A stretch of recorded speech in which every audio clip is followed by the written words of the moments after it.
bất thứ hệ ranh mật thụ vì bây giờ vậy tới nó bây đã miền bánh ha vì lùm đập chỉ bánh ha lịch vì vậy tệ tôn mà nó không nó dùng bánh ha thôn chỉ cái sọc hiệp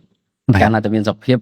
bánh ha xây lên chỉ bánh ha chẳng bữa sân chỉ sọc hiệp ở miền bánh ha tới rồi còn mình toàn chỉ bánh ha thống thì pi cứ hệ ranh mật thụ là ngày tàu miền bánh ha ranh mật thụ bánh ha xây còn lên chỉ bánh ha này chẳng tệ tôn chụp này đang mùi than trong rừng hệ ranh thốt nó dạng mạnh ta bất hưởng sầm mạnh thì hệ ranh thốt sầm khăn một bất cứ tệ tôn từ nâng ca cục rong ròm dương cục rong ô đã sai mà được dương miền lối che chồng tại trai ô sầm ấy giờ lớn mẹ được tìm môn này sầm ấy lớn nghi trong ca trai sầm bố là bó đây nó mà dương trai rồi ta cho nó muốn tô bay dương miền lối của dương ở sân miền ấy thời trai đây cho nó muốn dương ở miền Măng Lan mà tô gọn miền chính xác sầm ấy mà bọn sẽ làm muốn dương ở miền đấy chứ xui vô lối tình như vậy chẳng có ở sợi trai chẳng bồm nó miền này cho nó muốn phân biệt mình đôi ở lớn miền bồm nó cục nơi sai tô sắm tranh cục sợi họ cho làm bạn Lan mà tố Lan sợi họ cho làm sầm điện piếc tranh họ màu mình cho nó đấy tranh họ khai mà lại là hộtนี่là cai ấyนั่นคือใจมาละโหดแล้วจังแหนมเนี่ยคือชียิมคลักโดตามละโหดแล้วไปจังการจำหน่ายนั่งการหุ้ยเราบอกปลาสมัยนั่นก็จำหน่ายพวกได้ไปยังไปเทียบทำแต่30 nămมันมาแล้วก็โคเชิญเนี่ยโอมาในกาแฟยังฉลองมันกาแฟยังเพิ่งแต่มาแก้ว500แต่มาปอนนึงเริ่มกาแฟมาแก้ว$3 ทลายจังบานไม่ใช่อันเดียดแต่เป็นจังtới hưởng ấy dương mình thờiจำหน่ายเชิญแต่เป็นจำหน่ายเชิญแต่จำหน่ายไปขนาดdươngรอดบานtới dương mìnhจ่ายครบđặc biệt những trái khúc tới dùng thực xây cái trái đặc biệt xây cái trái thứ mặt khác không tích mặt khác không tích du tới chọn tới du chụp cái chọn tới tiếp tục bị bắt hè rành bắt thủng tới và trong người ta mà sầm khánh cứ thời điển cục rong ròm bao giờ năng ấy sầm khánh cái cứ đằng á miền bản nhà miền này là miền ca vô lần haเอาไว้ได้ชินตำรายการปฏิบัติthôi mới tiết đăng đặt luôn anh miền chụp nấu của màn đăng ở chỗ má thà lôi ná chỉ lôi bao giờ á bánh ha bao mà nước chỉ tu tư hưởng hay anh thôi nó cứ đăng thà lôi dương lôi chị giờ lấy bữa sân chỉ dương trai thà lôi dương ở bánh ha thì ta chỉ tu tới dương chỉ lõm lôi kia chỉ lôi dương chứ thời dương trai mình thầm thà lôi dương trai đó lôi kia thời chấm á biết thà lôi kia mà đó lôi đang mình lôi dương này không lại nè lôi dương ai mà pon là tao mà bọn lôi kia mà pon là tao chú làm bị bọn này ta càng năng này cứ ô tô tại cái thời ta làm ca bọn lôi kia bà bọn chân tẹt trong mũi năng tầm rơi cao rồi bật cọt lại biển nắng mê tha dưới thâm mệnh đang tha là bỏ nó đại chia tầm rơi cao bỏ dưới hay là bỏ nó bây giờ còn đại chia chậm nòng bỏ dưới nữa ta bất sầm mạnh vậy bây giờ coi bị nè rồi này vậy hết đấy bây giờ nơi trên thì sạch nơi chỉ sao dân trai tịch bản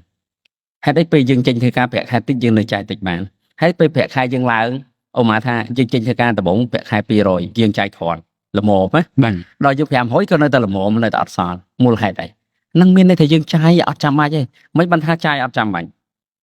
phùm cam muốn pi rồi mình cờ rú trong miên này pi rồi cờ rú ra ban bay rồi tiếng cứ dương tinh là bỏ họ trăm mạnh mình men thiên tầm rồi cả bật quạt alo mà thành vậy hộp bài cho ta bắt dương hộp bài mình là lá phòn này thập hẻm phòn cho mà bể bạn ta đã bê dương miên lôi chởn dương hội chụp ban chởn chỉ muốn dương miên bẹt khai dương miên càng nghĩa dương hộp bật khai để bẹt phòn nó dương trong ban lại mình chia dương trong ban lại sẽ tê phi miền kỳ trăm đục vai đã ở nhâm mấy chứ dương xin mẹ chết ta hôm một bé đọc là không phải là chẳng thể bạn chắc ca chỉ nói với ca nó thế trai đôi khi nó một bé lụi cho nên bạn con khóc nó chưa rõm thấy anh chắc tin do rõm tao mẹ rõm thật cái bầm rạ dương á cái bài chất năng này là việc chẳng ok bon chắc không năng tái em sẽ theo tôi mi tiệm mũi thoáng theo drop hay năng bầm nọ chắc biết khóc này cho mùi năng đùm rơi ca dương hay năng ở chầm nóng nữa được có đôi khi này bịa tí năng ngày tam bất drop năng bầm nọ năng bởi vì cái ở dùng nơi sắm mạnh năng drop cái chuyện là bỏ thằng lại ná đại về làng thái hơn nó bạc cát làm hồ sạch bạc buổi tối bây giờ mình ban bạc cát làm hồ sạch bạc có việc cài làm lại đây anh năng thấy cái drop với bầm nọ là bỏ thằng lại ná để về tinh hết vì chọc thái hồi khéo vì chọc thái với thời ca vô lôi vì dương để tiết làm bị thải xa việc anh cái thằng bầm nọพวกการนั้นจังมันก็ยังติงตรอบยังกันดำเนินเตอยังติงแบบนั้นยังกันดักรออารมณ์มาทายยังติงตรอบยังติงได้มาดมได้นั่งลางไฟละหดเขายังจูลบานติดเคยเนี่ยอันนั้นบีจีตรอบไปถ้าออกมายังติงได้มาดมต้องเปย์กับปงลางไฟครั้งเราคอยมั่งไปจอกหมดไปเขาแต่ยังเถอะใจเลยบางคนไว้ให้ยังอ่อนไอจูเลยบ้านหรือก่อนไอเถอะเลยไปบ้านอันนั้นบ่มนอนเลยเคยเนี่ยได้โดยเคลียร์มาไอตรอบไอนอนhọลานไปหน้าลานจีตรอบไปนาลานจีบอมนอล ឡានភាគច្រើនមកគឺជាបំណុលពុទ្ធសាសឡានវាថយតម្លៃពីមួយឆ្នាំទៅឆ្នាំគ្រាន់តែយើងអូសចេញពីការ៉ាសឬក៏ចេញពីរោងហ៊ុនគឺធ្លាក់ថ្លៃទេហ្មងឃើញអត់បើសិនជាយើងអត់អាចយកវាទៅបង្កើតលុយលំហូរសាច់ប្រាក់បានណា 100% គឺបំណុលហើយតែក្នុងករណីថាយើងរកស៊ីជួលឡាន បាទ ដឹកអីវ៉ាន់ដឹកអីចឹងទៅអានឹងជាទ្រព្យពួកយើងយកវាមកវាបង្កើនចំណូលយើងថែមថាឡានមួយគ្រឿងយើងអាចរកមួយខែវាលើបាន1000ចុះអញ្ចឹងយើងមាន10គ្រឿងមិន10000បាត់ហើយ បាទ យល់ទេអាហ្នឹងឯងករណីហ្នឹងវាជាទ្រព្យ បាទ តោះណា បាទបងអញ្ចឹងកន្លែងហ្នឹងឧទាហរណ៍ថាឡានឬក៏ម៉ូតូចុះបើឧទាហរណ៍ថាយើងទិញម៉ូតូយើងយកទៅរកស៊ីលុតរត់ឬក៏ដឹកអីចឹងអាហ្នឹងវាជាទ្រព្យតែបើឧទាហរណ៍ថាដូចយើងអ្នកធ្វើការយើងត្រូវការទិញម៉ូតូហ្នឹងដើម្បីជិះមកធ្វើការប៉ុន្តែយកទៅប្រកបរកស៊ីទេចាអាហ្នឹងជាទ្រព្យឬបំណុល សិក្សាពីករណីទៀតបើសិនជាម៉ូតូហ្នឹងស័ក្តិសមនឹងតម្លៃនៃការធ្វើដំណើររបស់យើង ស្ថាសមមួយតម្លៃទៅការ ហ្នឹងហើយអូម៉ាថាយើងធ្វើដំណើរយើងជិះម៉ូតូតែ$500បានហើយស័ក្តិសមណា$500គឺប្រើបានហើយគឺយើងអត់ចំណាយច្រើនក្នុងការ maintenance វាអត់ចំណាយច្រើនទៅលើការពាក់អីវាអាហ្នឹងតម្លៃវាសមនឹង$500សម្រាប់ជិះធ្វើការតែបើយើងហ៊ានទិញដល់1000បំណុលហើយមានន័យយើងខែម500ទៀតទៅទិញបំណុល តោះណា បាទ ហ្នឹងហើយហើយបើយើងទិញ2000អាហ្នឹង1500បំណុល500ហ្នឹងជាទ្រព្យឯពុទ្ធសាសនាបើសិនជាយើងអត់មានម៉ូតូទេយើងត្រូវចំណាយជិះ Grab ជិះ Pass App ជិះម៉ូតូដប់មិនអស់លុយឃើញអត់ បាទ ហ្នឹងហើយយើងអស់លុយតែបើយើងចំណាយដល់$3-4000ទៅទិញម៉ូតូមួយគ្រឿងណាយើងយកលុយហ្នឹងយកទៅដាក់យកការប្រាក់មកជិះ Grab មិនស្រួលអាចចំណេញជាងផង តែទៅ ឃើញអត់អញ្ចឹងកន្លែងណាវាជាទ្រព្យគឺវានាំផលចំណេញ បាទ កន្លែងណាដែលវានាំឲ្យយើងខាតវាជាបំណុល ចុះគេអាចលើកឡើងថាដោយសារតែទិញម៉ូតូឧទាហរណ៍ថា500បានកូនទាចុះវាជិះទៅងាយខូចងាយអីវិញអញ្ចឹងណាត្រូវជួសជុលច្រើនអញ្ចឹងបានគេសុខចិត្តទិញរបស់គេថាទិញរបស់ថ្លៃល្អដូចពាក្យចាស់គាត់ថាអីគេមានលុយគេទិញចានដែកអត់លុយទិញចានជ័រអីមិននោះបង តាមពិតណារបស់มันប្រកាសថាថោកអត់ល្អទេសំខាន់យើងមើលថាតើយើងទិញយកអីគេបើយើងទិញយក brand ណាតើថោកគឺអត់ល្អហើយព្រោះវាតម្លៃនៅលើ brand វាមិនតម្លៃនៅលើ quality របស់វាទេ បាទ តែបើយើងទិញរបស់យក quality ណាវាអាចនឹងអត់ brand ល្អទេតែវាមានគុណភាពឥឡូវប្រហែលថា500 600យើងទិញអាសងចុះឧទាហរណ៍សេរីទៀបបន្តិចចុះ បាទ នឹងជីងខូចទៅណាបើឃើញគេជី20ឆ្នាំតឃើញខូចផង ថៃទៅ ហ្នឹងហើយតែអ្វីៗចឹងទៅគេជីឲ្យគេយកទៅអូសប្រទេសទៀតមិនខូចផងកញ្ញាអានឹងជាជំរើសយើងទេប៉ុន្តែគីឡូយើងចង់បាន brand តែ brand ថ្លៃហ្នឹង ចឹងវាដូចថាគាត់ចង់បានថ្មីរហូត ហ្នឹងហើយឥឡូវគង់គេឲ្យគិតមើលម៉ូតូអូម៉ាថាអាសងចុះ បាទ 025និង020គាត់ចុះខុស5ឆ្នាំសួរខុសគ្នាកន្លែងណាខុសតែមួយខុសតែឆ្នាំនឹងចាស់ថ្មីមិនចឹងប៉ុន្តែសួរគុណភាពជីខុសកន្លែងណា នឹងដូចគ្នា ឥឡូវមិនចឹងហេ បាទ សួរថាអ្នកជី020ខូចអត់ខូចទេដូរប្រេមសិនទៀងទាត់ដូរតែសបកដូរតែស្បែកប្រាំងដូរតែអីនៅធម្មតាពួកឲ្យខូចអត់ខូចដូចតែគ្នាហ្នឹងតែតម្លៃខុសនេះច្រើន បាទ ហឹម ពួកគាត់ទិញមកទឹកខ្ញុំតែគាត់ធូរថ្លៃជាង ត្រូវ ចឹងហ្នឹងឯអ្នកខ្លះគាត់គិតចឹងមែនស្បីតែពេលដែលខ្ញុំវាថាវាមានលុយចាប់បានគិតថាចង់បានរបស់ថ្មីទៅចង់បានរបស់មកទឹកទេខ្លាចវាចេះចុះអីចឹងទៅ ហ្នឹងហើយត្រូវអ្នកជំនាញហិរញ្ញវត្ថុនៅអាមេរិកអីក៏គាត់លើកទឹកចិត្តដែរអ្នកដែលបកកែហិរញ្ញវត្ថុហ្នឹងគេទិញរបស់ទឹកទេពលសាអីគេមិនមែនទិញ brand ទេ បាទ ហ្នឹងហើយគេទិញអ្វីដែលប្រើប្រាស់បានហើយចំណេញមិនន័យតែចំណាយតិចបំផុតហើយទទួលបានគុណភាពសមជាមួយតម្លៃហ្នឹង បាទហ្នឹងបាទបងអញ្ចឹងបើសិនតើតើជាមួយនឹងហើយតើតើមួយចំណុចមួយទៀតដែលតើតើមួយហិរញ្ញវត្ថុហ្នឹងដែរខ្ញុំសង្កេតឃើញថាពាក្យថាសន្សំវាជារឿងចាំបាច់សម្រាប់យើងគ្រប់គ្នាឬមួយក៏អត់ទេ ចាំបាច់អន្សំពលសាយបើយើងអន្សំយើងមិនសល់លុយ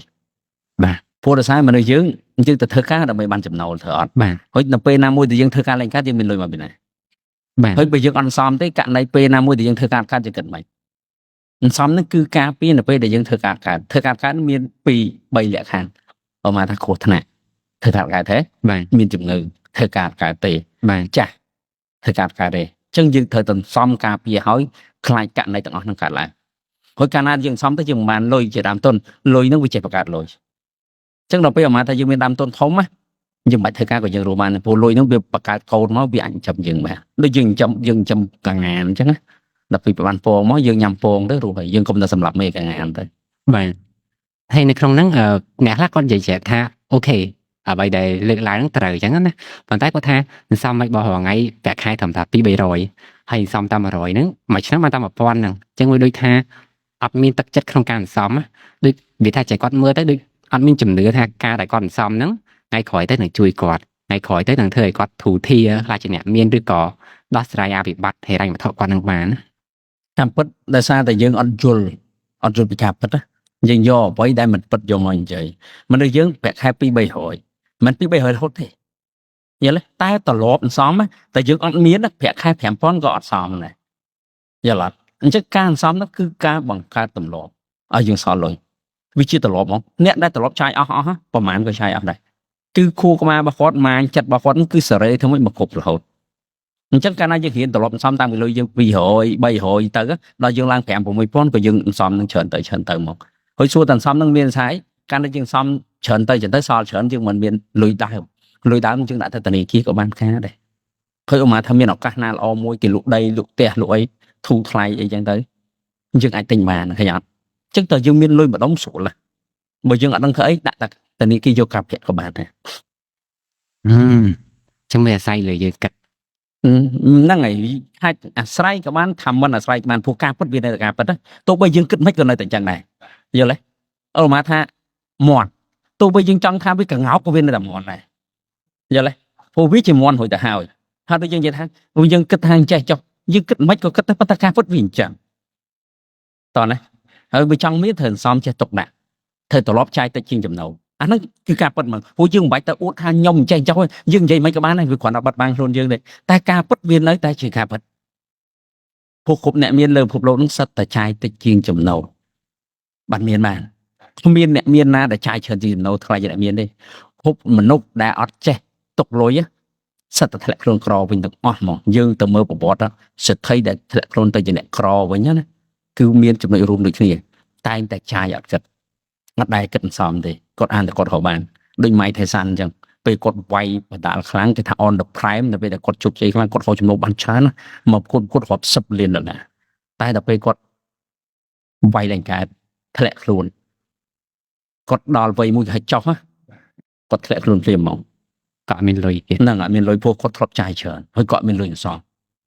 ហ្នឹងអាហ្នឹងគាត់ទៅជាឧទាហរណ៍មិនមែនតែគាត់មួយមនុស្សច្រើនគ្នាសូម្បីតារាស្រុកយើងក៏មានច្រើនដែរនៅពេលតែគាត់ល្បីគាត់នៅក្មេងគាត់ធលុយបានច្រើនគាត់ជោគជ័យតែទៅក្រោយពេលមកគាត់រកឡើងបានគាត់ធ្លាក់ខ្លួនស្អាតគាត់អត់មានលុយអសោះបាទនៅក្នុងការសន្សំហ្នឹងមានអ្នកខ្លះក៏លើកឡើងនិយាយទៀតបងវាថាគាត់សន្សំចិត្តគាត់សន្សំព្រោះគាត់ចង់បានអីមួយសំចង់បានម៉ូតូចង់បានឡានអីចឹងណាគាត់ខំប្រឹងសន្សំតែដល់ពេលគាត់អត់មានគោលដៅហ្នឹងគាត់ដូចអត់មានទឹកចិត្តក្នុងការសន្សំអាហ្នឹងតើយើងគួរតែមានដូចថាអ្វីទៅបញ្ញុះទឹកចិត្តឲ្យចង់សន្សំឡើងវិញឬមួយក៏មើលឃើញគោលដៅនៃការសន្សំហ្នឹងទេមិនបងយើងត្រូវតែមានគោលដៅសន្សំគោលដៅអត់ចាំបាច់រឿងម៉ូតូឬឡានណាគឺសន្សំដើម្បីខ្លួនឯងដូចនិយាយចឹងសន្សំដល់ពេលការពារនៅពេលយើងរកឡើងបាទអាហ្នឹងជាគោលដៅធំតែរឿងម៉ូតូរឿងឡានតែតាមក្រោយទេយើងអាចយកអាលុយសន្សំហ្នឹងទៅជាដើមទុនឲ្យវាបង្កើតកូនកាត់ចៅចាំយើងទៅទិញម៉ូតូទិញឡានទៅចុះអត់បញ្ហាមកយើងខំសន្សំមួយខែតិចយើងទៅច្រើនទៅរហូតដល់មានលុយ50 $60,000ឬក៏1 លានដុល្លារដល់ធនាគារយកការពាក់ទៅមួយខែយើងបានការប្រហែល4 5ឬក៏6000អញ្ចឹងថាច្រឡោះប៉ុណ្្នឹងចាហើយតែពេលហ្នឹងយើងអត់បាច់ធ្វើការក៏រស់ដែរឃើញអត់យើងអាចយកលុយអាការពាក់ហ្នឹងយកមកទិញឡានទិញម៉ូតូបានទៀតដែរបាទយល់បងអញ្ចឹងវាថាវាអាស្រ័យលើយើងឯងគិតទៅយើងវាថាចង់សំដើម្បីយើងគិតពីអនាគតរបស់យើងឬមួយក៏យើងចង់បានតែរបស់ហ្នឹងទេវាមិនមែនអាស្រ័យយើងទេមានន័យថាយើងត្រូវតែសំហ្មងបើយើងស្រឡាញ់ខ្លួនយើង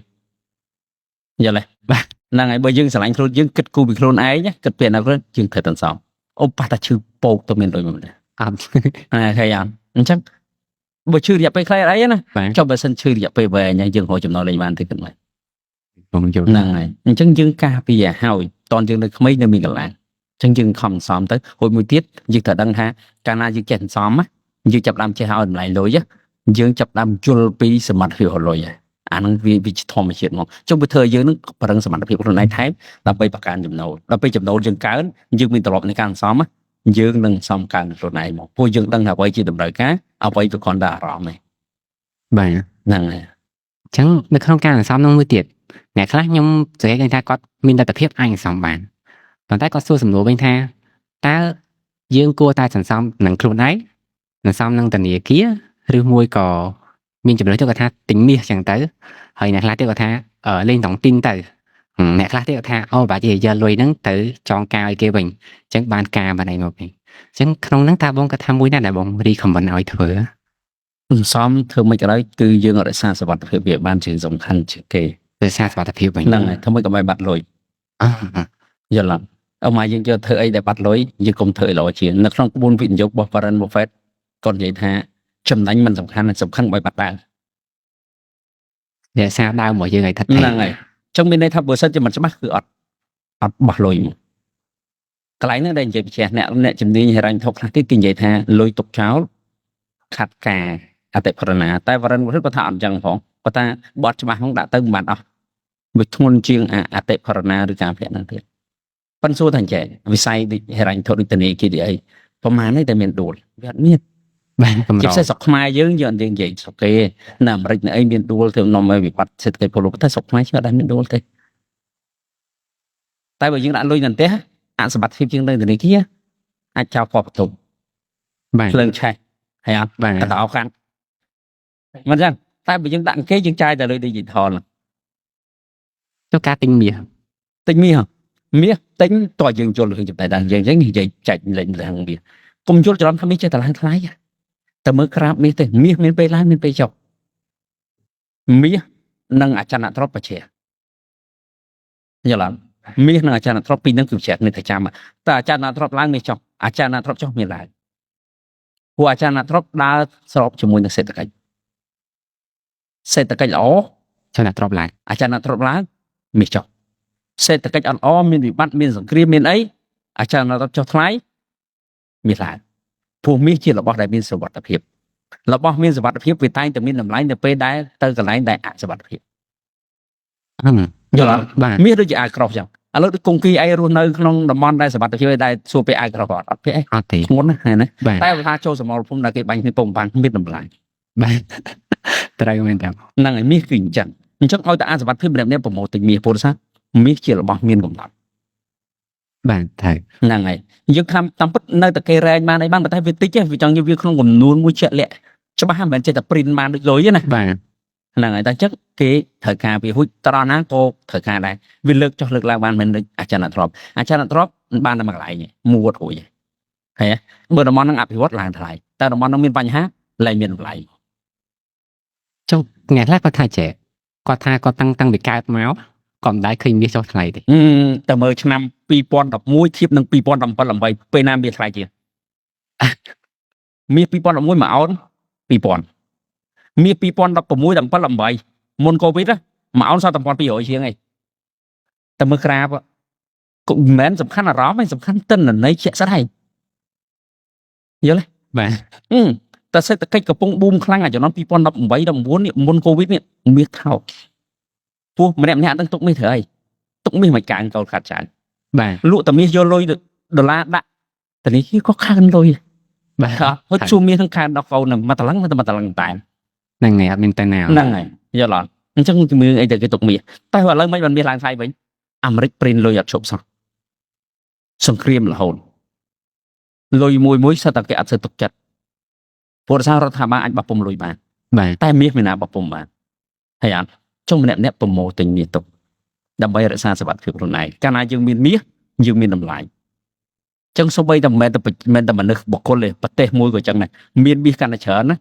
បង្ហាញពីសេដ្ឋកិច្ចកាន់តែរឹងមាំពលរដ្ឋរដ្ឋាភិបាលគេអាចអួតបានអ្នកឯងខ្លាចសេដ្ឋកិច្ចខ្ញុំដួលមាសខ្ញុំរាប់តោនអញ្ចឹង គេមានអាយក្រោះ ហ្នឹងហើយគេមានអាយក្រោះអញ្ចឹងទៅខ្លាចអីឥឡូវអ្នកឯងចង់បានប៉ុន្មានខ្ញុំដូរជំនាញឲ្យអត់ខ្វះចេះគេត្រូវតែទិញមាសទុកយំបីតែរដ្ឋាភិបាលយើងក៏មានមាសរាប់តោនដែរសម្រាប់ទប់សេដ្ឋកិច្ចយើងដូចគ្នា យល់បងយល់អញ្ចឹងវាថាវាមិនមែនតែមាសវាមិនដូចពាក្យគេថាមាសវាតែងតែឡើងថ្លៃរហូតទេវាមានពេលចុះដែរ ហ្នឹងវាមានពេលចុះប៉ុន្តែជារួមវែងឆ្ងាយគឺវាឡើង បាទ វាឡើងចុះឡើងចុះឡើងចុះព្រោះវាត្រូវតែឡើងមិនស្អីក៏ឡើងដែររបស់ឲ្យមិនឡើងថ្លៃ បាទអញ្ចឹងវាថាយើងត្រូវមើលតាមកលៈទេសៈដែរ ហ្នឹងហើយបើសិនជាយើងអ្នកឆ្លាតគឺយើងមើលតាមកលៈទេសៈតែពិតពីហ្នឹង គេហៅ flip flop តើអាចារ្យណាទ្របមួយមាសដូរចុះដូរឡើងហ្នឹង បាទ ពេលសេដ្ឋកិច្ចល្អលក់ដីទិញមាសមកមាសថោកពេលសេដ្ឋកិច្ចអត់ស្រួលលក់មាសទិញដីវិញតែប៉ុណ្្នឹងបាន ទីសាស្ត្រកាត់ ហ្នឹងហើយអ្នកមានគេធ្វើចឹងដែរនៅស្រុកគេ ចុះបងមួយទៀតមិញយើងថាសំធនាគារមាសហើយនឹងការដែលគាត់ភិកច្រើនអ្នកខ្លះគាត់ថាមិនចាំដាក់នៅធនាគារព្រោះបើលេងតុងទីនចំណេញជាង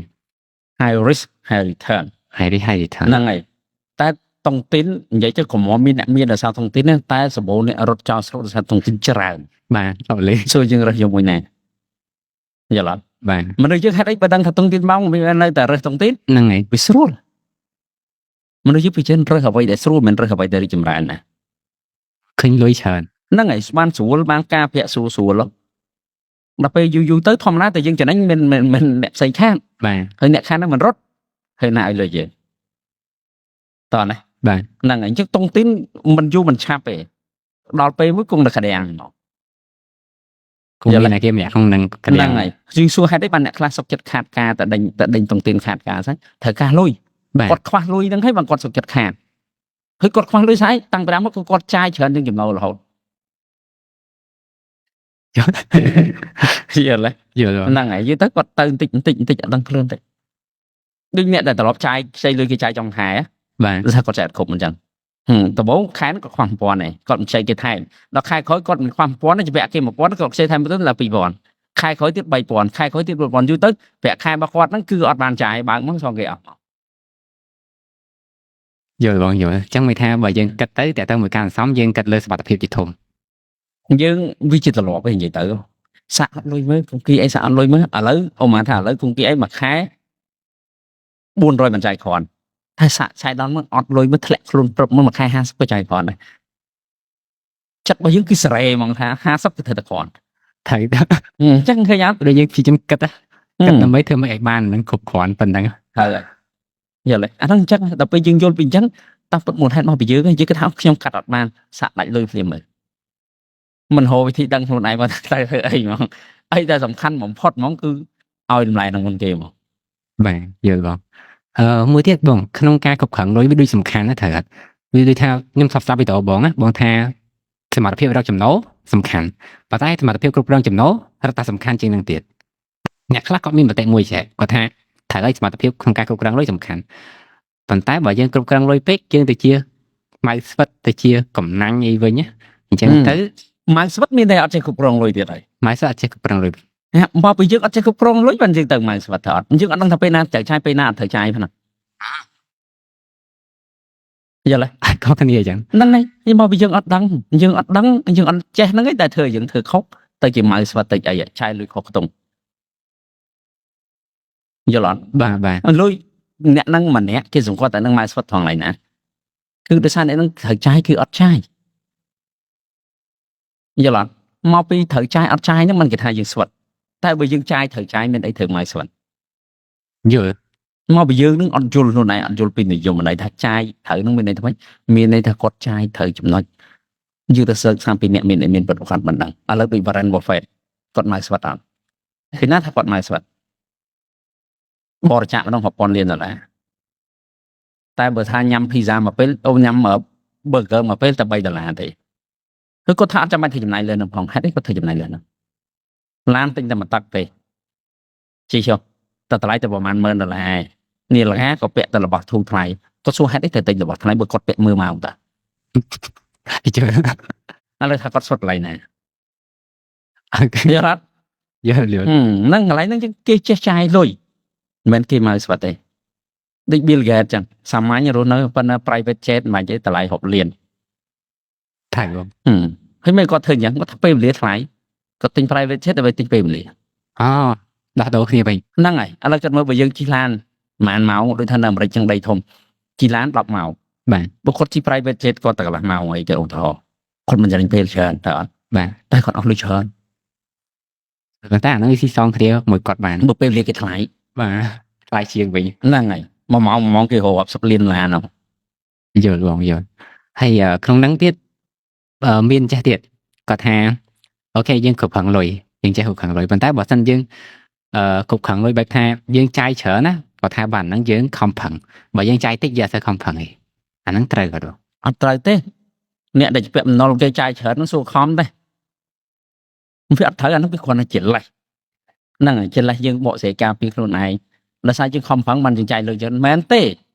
ចាយលុយច្រើនដោយសារតែយើងអត់សុបាយចិត្តយើងអត់ចេះពេញចិត្តបានយើងចាយលុយច្រើន អត់ពេញចិត្ត ហ្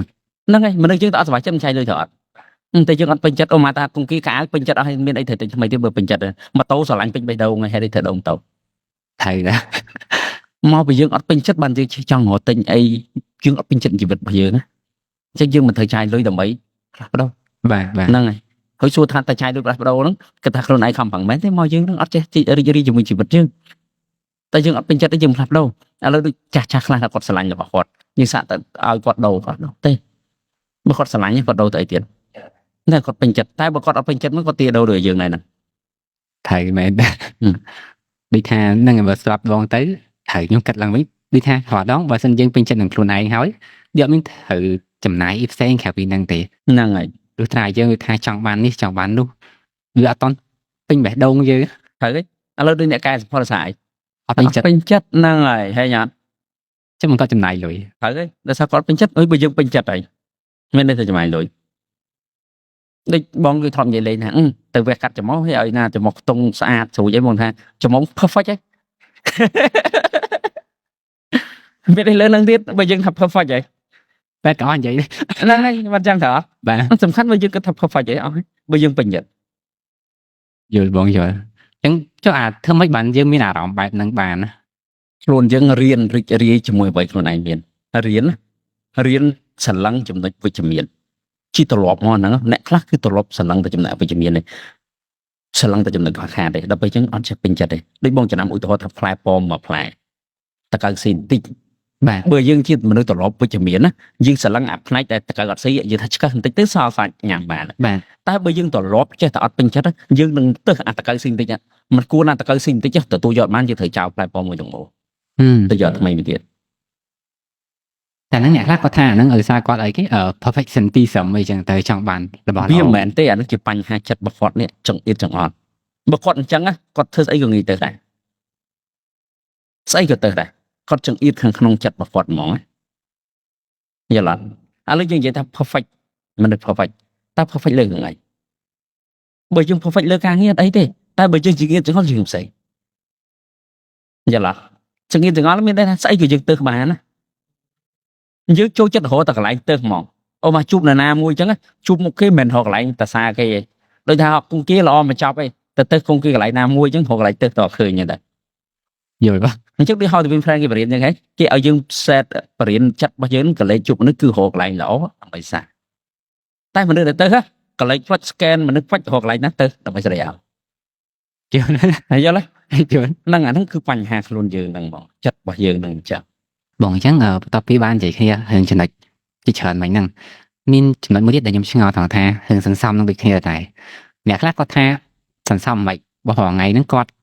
មានបំណុលហ្នឹងហើយគាត់ទៅសន្សំមិនកើតស្ដាប់ទៅល្អហើយប៉ុន្តែធ្វើមិនសន្សំកើតបើគាត់រាល់ថ្ងៃជាប់បំណុលគាត់គួរដោះបំណុលមុនឬមួយក៏កន្លែងហ្នឹងគាត់គួរតែសន្សំដែរ តាមពិតទៅបើតាមអ្នកជំនាញហិរញ្ញវត្ថុគេឲ្យធ្វើទាំងពីរ ធ្វើទាំងពីរ ហ្នឹងហើយសន្សំវាជាទម្លាប់បើយើងអត់បន្តទៅវាអត់ដោះទេអញ្ចឹងយើងអាចសន្សំចេញពីតិចបំផុតបានដើម្បីឲ្យយើងមានទម្លាប់នៃការសន្សំសិនហើយយើងកំឡុងពេលហ្នឹងក៏យើងដោះបំណុលដែរយើងត្រូវបែងចែកមួយផ្នែកដើម្បីដោះបំណុលមួយផ្នែកទៀតត្រូវសន្សំព្រោះថាបើយើងអត់សន្សំទេអាថាយើងកំពុងជួបបំណុលគេមិនអញ្ចឹងគាត់ពេលយើងឈឺទៅយើងទៅខ្ចីគេមិនឲ្យខ្ចីទៀតបាទអញ្ចឹងយើងត្រូវសន្សំអាហ្នឹងមួយទៀតកាលណាយើងសន្សំទៅយើងមានលុយសន្សំបើពេលលុយយើងកាត់កូនកាត់ចៅនេះវាជាចំណូលថែមទៀតធ្វើឲ្យយើងដោះបំណុលក៏កាន់តែលឿនជាងមុនដែរ អូវាអាចចឹង មិនចឹងក្នុងសភៅ The Richest Man in Babylon គេមិនបរៀនឡើយហ្នឹងដែរចាំមិនឲ្យអានសភៅហើយយកមកគិតហើយយកមកអនុវត្តក្នុងជីវិតជាក់ស្ដែងមិនអានហើយចោលទេ បាទហើយបងកន្លែងហ្នឹងឧទាហរណ៍ចេះអ្នកខ្លះគាត់ថាគាត់អាចសន្សំបន្តិចនឹងបានតែបើគាត់សន្សំទៅហើយនឹងសងគេដូចសងគេល្អជាង ហើយសងគេល្អជាងហើយចុះពេលណាយើងត្រូវការលុយបន្តខ្ញុំយើងគិតមិន អត់ តែខ្ចីគេឲ្យទៅកំពុងពាក់គេតោះណា តោះអត់ យើងសងនៅតែសងតែយើងសំតាមចិត្តយើងដកឲ្យលុយយើងដែលមាននឹងបន្ថែមទៀតមានន័យយើងចាស់តិចជាងមុន ហើយទៅជាងមុនទៀត ហ្នឹងហើយអូមកពីមុនអូមកថាពីមុនយើងសងយើងចាយ300យើងសងគេ200ឧទាហរណ៍ បាទ យើងគ្រាន់ដកថែមសំ10រៀលលេងចាយទៅមែន290ទៅ យល់ យល់ទេដល់ពេល290ចាយគ្រាន់សាប់ថនសោះ280ដងមើលគ្រាន់អត់បើ280គ្រាន់ទៀតមើល270ដងទៀតមើល ថយទៅ ឥឡូវយើងបន្ថយសាមើលយើងមើលគ្រាន់អត់ ចុះអាហ្នឹងវាដូចកំណត់មួយដែលគេគិតចេះអត់គឺថា អីគេគាត់ថាយើងគួរតែចាយសិនទៅចាយសិនឲ្យដល់ខែសិនទៅបើសិនជាយើងសល់អាហ្នឹងមិនថាយើងចំណាយយើងហ្នឹងវាតិចជាងចំណូលតែបើអត់សល់ទេអាហ្នឹងថាយើងវាស្មើគ្នាឬមួយក៏លើសចឹងទៅយើងមិនបាច់សំទេ ហ្នឹងហើយអ្នកគិតអញ្ចឹងអត់មានណាដែលសល់លុយទេ មិនអញ្ចឹងពលសាចិត្តរបស់យើងគឺវាដឹងហ្មងអត់ថាតាចុងខែសល់លុយច្រើនវាសេរីយើងស៊ុបប៊ូហ្វេអីញឹកហ្មងណា ដល់ពេលចុងខែហ្នឹងអត់សូវមានលុយគឺវាបន្ថយយើងដែរយល់អត់ បាទ ពលសាយើងចាយតម្រូវមកគ្រាន់ខ្លួនយើងដឹងណាឥឡូវមើលតិចគង្គាចឹងមានលុយប៉ុន្មានពេលទៅផ្សារដឹងខ្លួនឯងថាអីទិញបានអីទិញបាន បាទដឹង ហ្នឹងហើយលុយច្រើនប្រកាសតែអាថ្លៃហ៎បើលុយតិចសេរីអាថោកតោះណាតែបើគង្គាដកលុយទុកមុនហើយគង្គាដឹងថាលុយប៉ុណ្ណាហ្នឹងដែរមិនសេរីតាមនឹងដូចគ្នា ជឿ យល់ទេ ជឿបង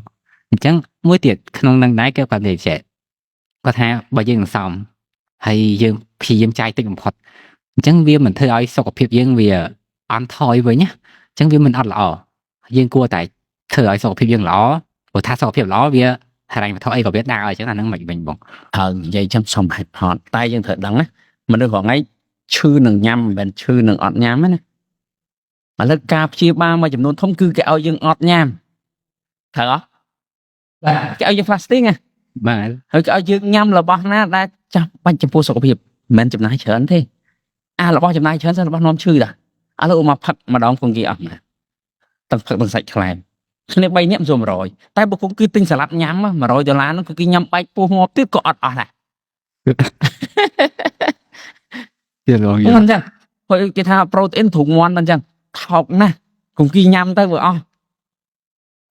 អីទៀតពងទាពងមាន់គេថាល្អប្រូតអ៊ីនគង្គាញ៉ាំមកបើញ៉ាំអស់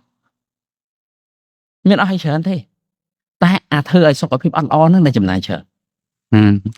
ខោត ត្រូវ ឥឡូវដូចថាទឹកសុទ្ធ free តាមានទៅដល់មួយជ្រោះឲ្យធ្វើបានតាកន្លែងធ្វើការគេឲ្យច្រោះឲ្យផឹកតា បាទ តែបើកាហ្វេ3រៀល5រៀលអីថាហើយបើតែគុជ3 4 5រៀលហួយសិតតានាំឲ្យឈឺ ជឿទៀត ទឹកនំផ្អែមមិនចឹងឃើញអត់អញ្ចឹងអាចចំណាយច្រើននឹងឈឺវិញតា តែគាត់លើកថាគាត់ហូបទៅដើម្បីបើកម្លាំង អាបើហ្នឹងបានទឹកនំផ្អែមមិនខូចកលៀនច្រើន យើងមើលទៅណៃចេះយើងចង់ដឹងរាល់ថ្ងៃហ្មងប្រជាជននៅស្រុកខ្មែរ បាទ អ្នកដែលឈឺជាងគេគឺអ្នកបណ្ណៈកតាល មិនណាគាត់ ឈឺធ្ងន់ហ្នឹងឯងចាស់ចាស់អាយុភិកច្រើនអ្នកអាយុរៀងខ្លីវណ្ណៈកតាលអ្នកអាយុវែងវណ្ណៈក្រោមបំផុតហើយលើបំផុត អូដូចឃើញចឹង មូលហេតុអីចាស់ចាស់ដែលវណ្ណៈក្រោមបំផុតហ្នឹងអត់សូវមានអីហូបចឹងអត់ឈឺទេគាត់ហូបមកល្មមរាងកាយគាត់ត្រូវការគាត់ហូបតែបន្លែហូបតែអីបេះដែលគាត់ដាំខ្លួនឯងហ្នឹងគាត់អត់ពួកគាត់អត់លុយគាត់មិនតែហូបអញ្ចឹងគាត់មិនឈឺគឺគាត់ធ្វើការតែថប់ទៀតពលរដ្ឋគាត់អត់លុយគាត់ត្រូវធ្វើការដើម្បីដោះដូរការរស់នៅចំណែកអ្នកវណ្ណៈលើវិញហូបមិនល្អទេដូចទៅវណ្ណៈកតាឬក៏បហារយើងតែគេមានលុយព្យាបាល បាទ គេមានលុយមើលឈឺគេទៅពេទ្យបានតែអ្នកវណ្ណៈកតានេះហូបច្រើនបើសារមានលទ្ធភាពហូបតែអត់មានលុយព្យាបាលហេ ជឿបង អាហ្នឹងជាបញ្ហាអញ្ចឹងសួរថាមូលហេតុអីមូលហេតុមកពីរឿងហូបហ្នឹងអញ្ចឹងមកយើងចេះគិតខុសយើងគ្រាន់ចេះរលេះខ្លួនឯងហ្នឹង តែលេះការពីខ្លួនឯង ហ្នឹងឥឡូវសឹកមើលម្នាក់ៗដែលលើកនិយាយហ៎បើថាយើងនាំទៅញ៉ាំអីត្រឹម4 5រៀល4 10រៀលថ្លៃតែបើអង្គុយផឹកម្នាក់20 30រៀលអត់អីទេយើងផឹកបានហើយសួរផឹកទៅចំណេញអី អត់មានចំណេញអី ហ្នឹងឯងពុលតែថ្លើមហ្នឹងហើយ ហើយ អញ្ចឹងដូចគ្រឿងកំប៉ុងដែលយើងផឹកហ្នឹងគេតាក់គេប្រាប់ឲ្យតមទៀតទាំងនំផ្អែមច្រើនជំងឺមិនឆ្លងច្រើនតែយើងនៅតែហូបទៀត ជឿបងអញ្ចឹងដូចថាណាខ្ញុំនៅពាក្យកាត់ពាក្យមួយដែលគេនិយាយមកវាឡើងពេញគ្រួក្បាលអស់ហើយថាអូខេយើងហូបទៅប៉ុន្តែអារបស់ដែលយើងទៅទិញហូបវាថ្លៃទៀតអត់សាឡាត់អីចឹងទៅហើយគាត់ថាអារបស់ដែលគេធ្វើវិកខ្ចប់ហើយហ្នឹងវាថោកវិញអញ្ចឹងមិនគាត់ហូបអាហ្នឹងច្រើន ហើយយើងចាំបាច់ទៅទិញអាថ្លៃយើងទិញធម្មតាទៅយើងដាំទៅផ្ទះបានទៅដូចស្លឹកបាសអីក៏យើងដាំក្នុងលបងផ្ទះបានដែរអញ្ចឹង តែ មិនចំណាយលុយអីហើយបើថាយើងនៅភ្នំពេញប្រហែលនៅភ្នំពេញបើប្រហែលនៅផ្ទះល្បែងគេដាំទៅតបោផ្ទះបានទៅបើយើងអាសា ដល់ឃើញ ហ្នឹងហើយមិនអញ្ចឹង បាទ ហុយបន្លែតែយើងទៅទិញហ្នឹងក៏មិនជាថ្លៃទេមកបើយើងទៅហាងទៅគេលក់ថ្លៃនឹងសេវាកម្មគេដាក់បើយើងទិញខ្លួនឯងមកមានន័យថ្លៃមិនអញ្ចឹង យល់បង ថ្លៃទៅថាសេវាមកហាងគេហាងគ្រាន់គេជួលមកហាងមួយខែ3ទៅ5,000ដុល្លារហុយម៉ាស៊ីនចាក់គេមួយខែ1000 2000ទៀតគាត់នៅភ្លើងហុយបុគ្គលិកគេទៀតពាក់ខែ2 300ម្នាក់ទៀត4 10នាក់ទៀតអញ្ចឹងគេមិនបោកបញ្ចូលអញ្ចឹងអូម៉ាថាសាឡាត់មួយចានហ្នឹងថ្លៃដើមអស់ត2000ទេ cái thời lúc hàm hiền mình ra mình chân cái khô vào mà chọt យល់បងយល់ យើងចំណាយលើសេវាតែហ្នឹងតែបើយើងទិញយកមកខ្លួនឯងមានអីថ្លៃយកមកចម្អិនខ្លួនឯងមក បាទយល់ចឹងថាជាការគិតមួយដែល cover លើកំណត់ខ្លួនឯងកុំឲ្យខុសអីចឹង និយាយចំយើងអត់ព្រមយកការពិតមកគិតយើងចូលចិត្តយកឲ្យការពារខ្លួនឯងណាដូចកុំឲ្យខ្លួនឯងមានអារម្មណ៍ថាខ្លួនឯងខុស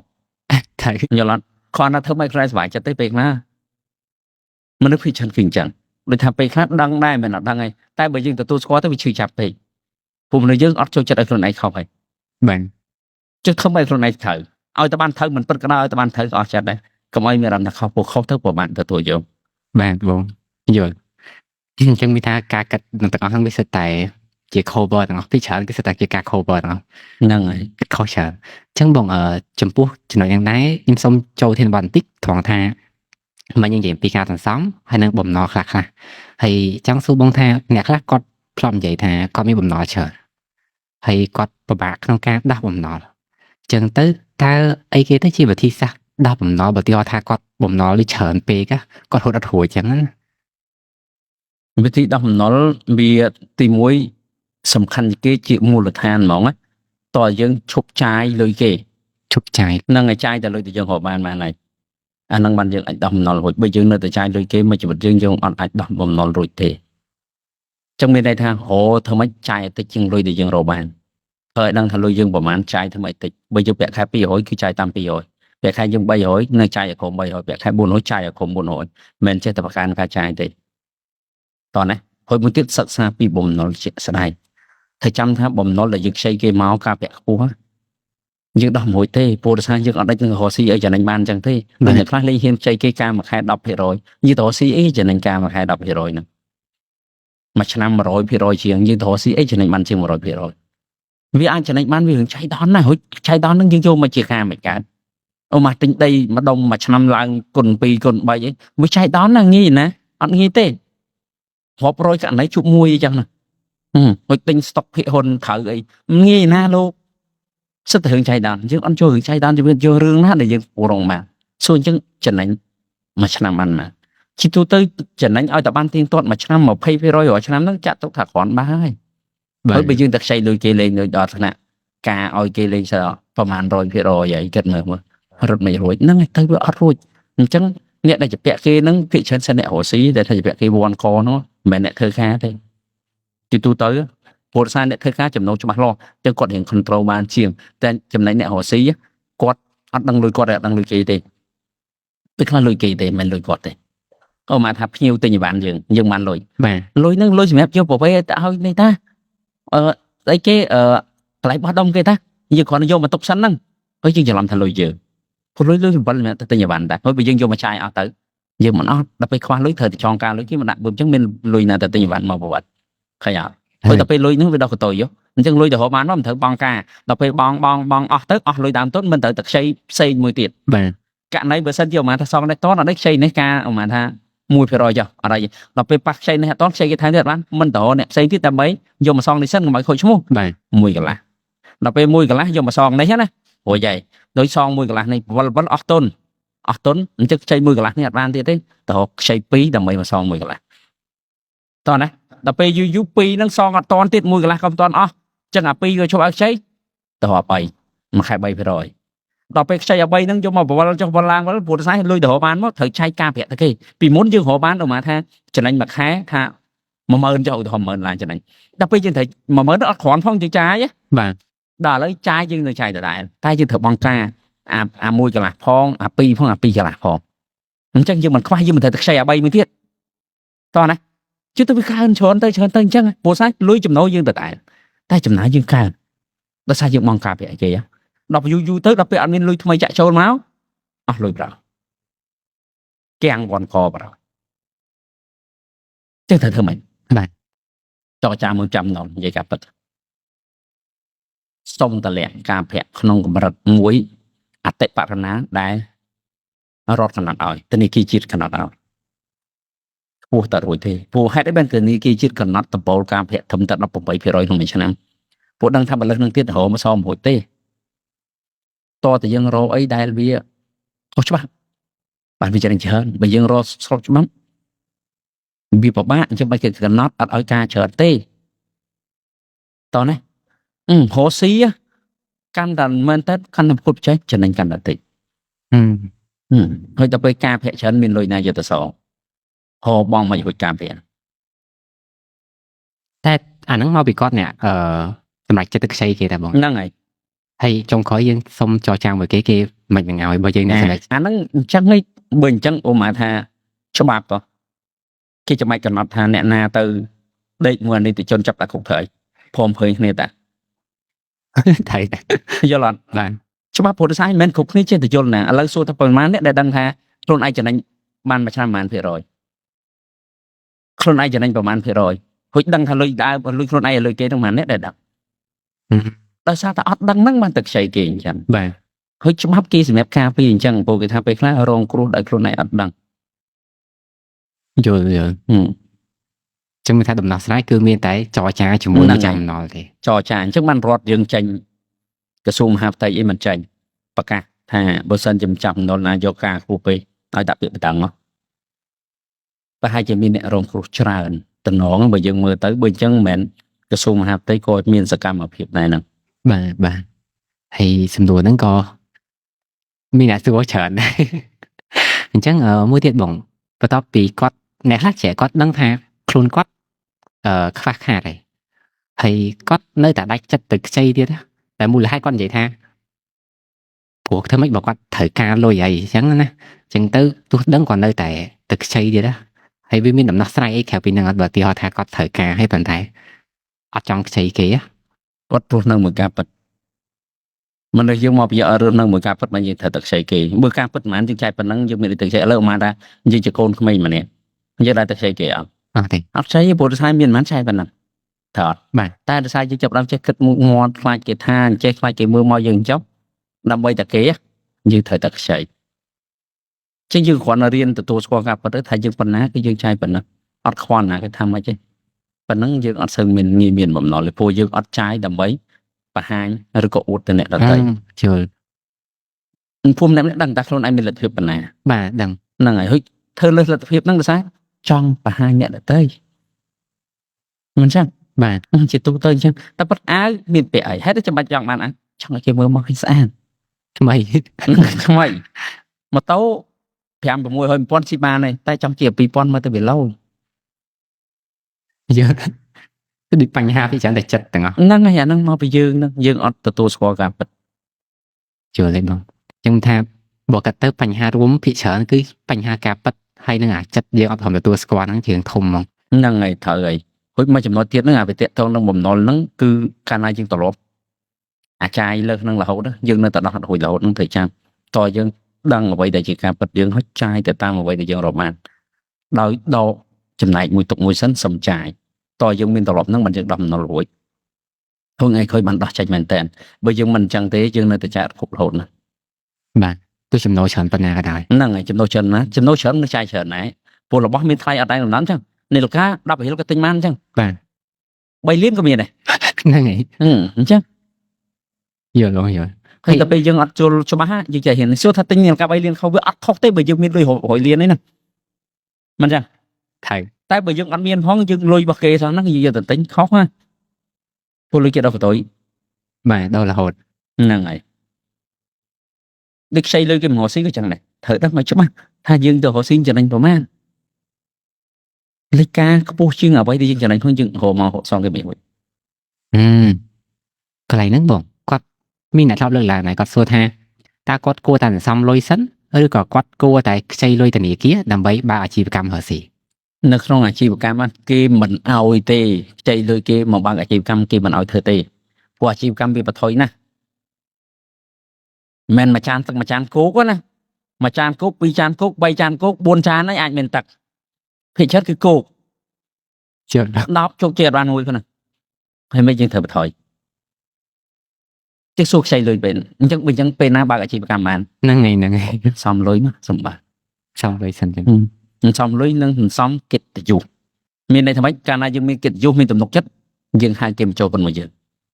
បើខ្សែធុតរួងអស់គ្នាអត់មានជីវិតណាទេ mình chưa យល់ហើយអត់មានបំណុលទេព្រោះដោយសារបើចំណេញក៏ចំណេញអស់គ្នាដែរហើយគេមើលមកគេទុកចិត្តយើងគេចូលខ្លួនមកយើងរកស៊ីបានទី1ទី2មិនសមលុយទៅថាខ្ញុំមិនសមពេលណាបានបើសមត្ថភាពសន្សំលុយគ្មានទេកុំរកស៊ីមានន័យថាបើយើងអត់មានសមត្ថភាពសន្សំហើយយើងចូលរកស៊ីមានន័យថាយើងកំពុងយកខ្សែមួយមកចងកខ្លួនឯងបដាហើយទាញបន្តិចដល់ពេលមួយដាច់មិនដាច់ខ្សែដាច់ក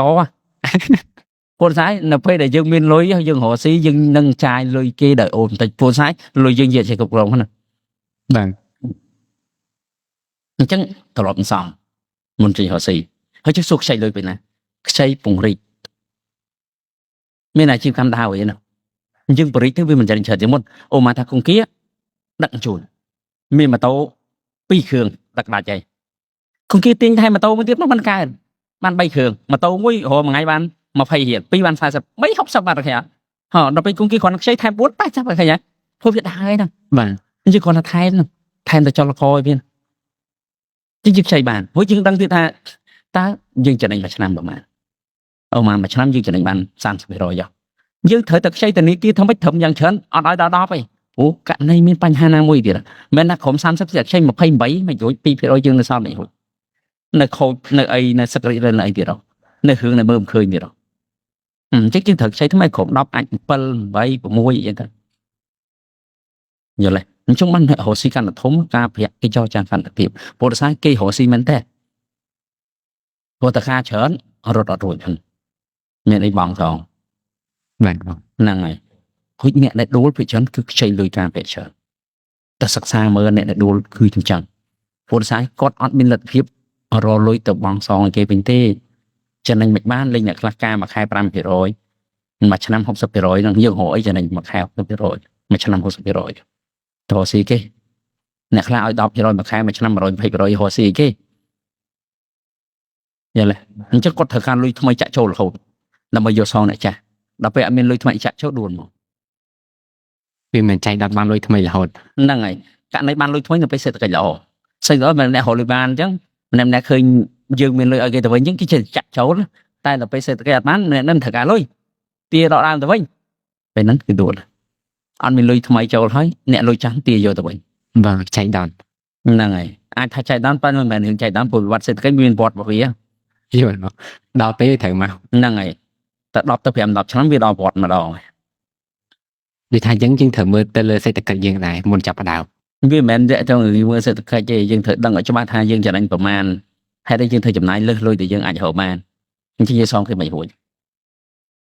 យល់ទេ ចឹងបងមួយទៀតក្នុងកន្លែង topic បែបរកស៊ីហ្នឹងណាក៏មានអ្នកគាត់លើកចែកដែរគាត់ថាបើយើងរកស៊ីយើងមានឡើងមានចុះគាត់និយាយចឹងមានឡើងមានចុះហើយបើសិនជាត្រូវឡើងវិញគឺឡើងបុបទៅហ្មងចឹងខ្លាចជាអ្នកមានតែបើសិនយើងអត់រកស៊ីទេយើងសុកចិត្តធ្វើការឲ្យគេរហូតណាយើងគ្មានខ្លាចជាអ្នកមានទេព្រោះប្រាក់ខែយើងចេះថេរហូតចឹងតែអញ្ចឹងអាការយកឃើញហ្នឹងមិនដែរបង ការយល់ឃើញហ្នឹងវាអត់ខុសទេគ្រាន់តែវាមិនត្រូវអត់ខុសដោយសារពួកគាត់យល់ឃើញតាមអ្វីបើគាត់យល់ចំពោះគាត់គឺអត់ខុសទេតែចំពោះយើងដែលមានផលនិតចម្រើនវាអត់ត្រូវហើយមិនបាទត្រូវយើងរកស៊ីត្រូវហើយមានឡើងមានចុះខ្លាចជាអ្នកមានប៉ុន្តែសួរថាអ្នកដែលរកស៊ីរត់ចោលសុកជាពាក់គេហ្នឹងប្រហែលច្រើនដូចគ្នាដែរហ្នឹង បាទ ហើយសួរអ្នកធ្វើការវិញមិនបានយើងធ្វើការឲ្យប្រាក់ខែថេរចឹងយើងចូលដំបូងយើងអត់សូវចេះអីផងយើងប្រាក់ខែតិចវាអត់ចំណាយយើងធ្វើការយូរនៅប្រាក់ខែតិចហេតុអីបានយើងត្រូវប្រាក់ខែតិចចូលមកដំបូងប្រាក់ខែតិចគេបរៀនយើងហួចធ្វើការយូរយើងធ្វើការកើតហើយយើងបរៀនគេវិញទៀតហេតុអីនៅប្រាក់ខែតិចត្រូវសួរខ្លួនយើងវិញ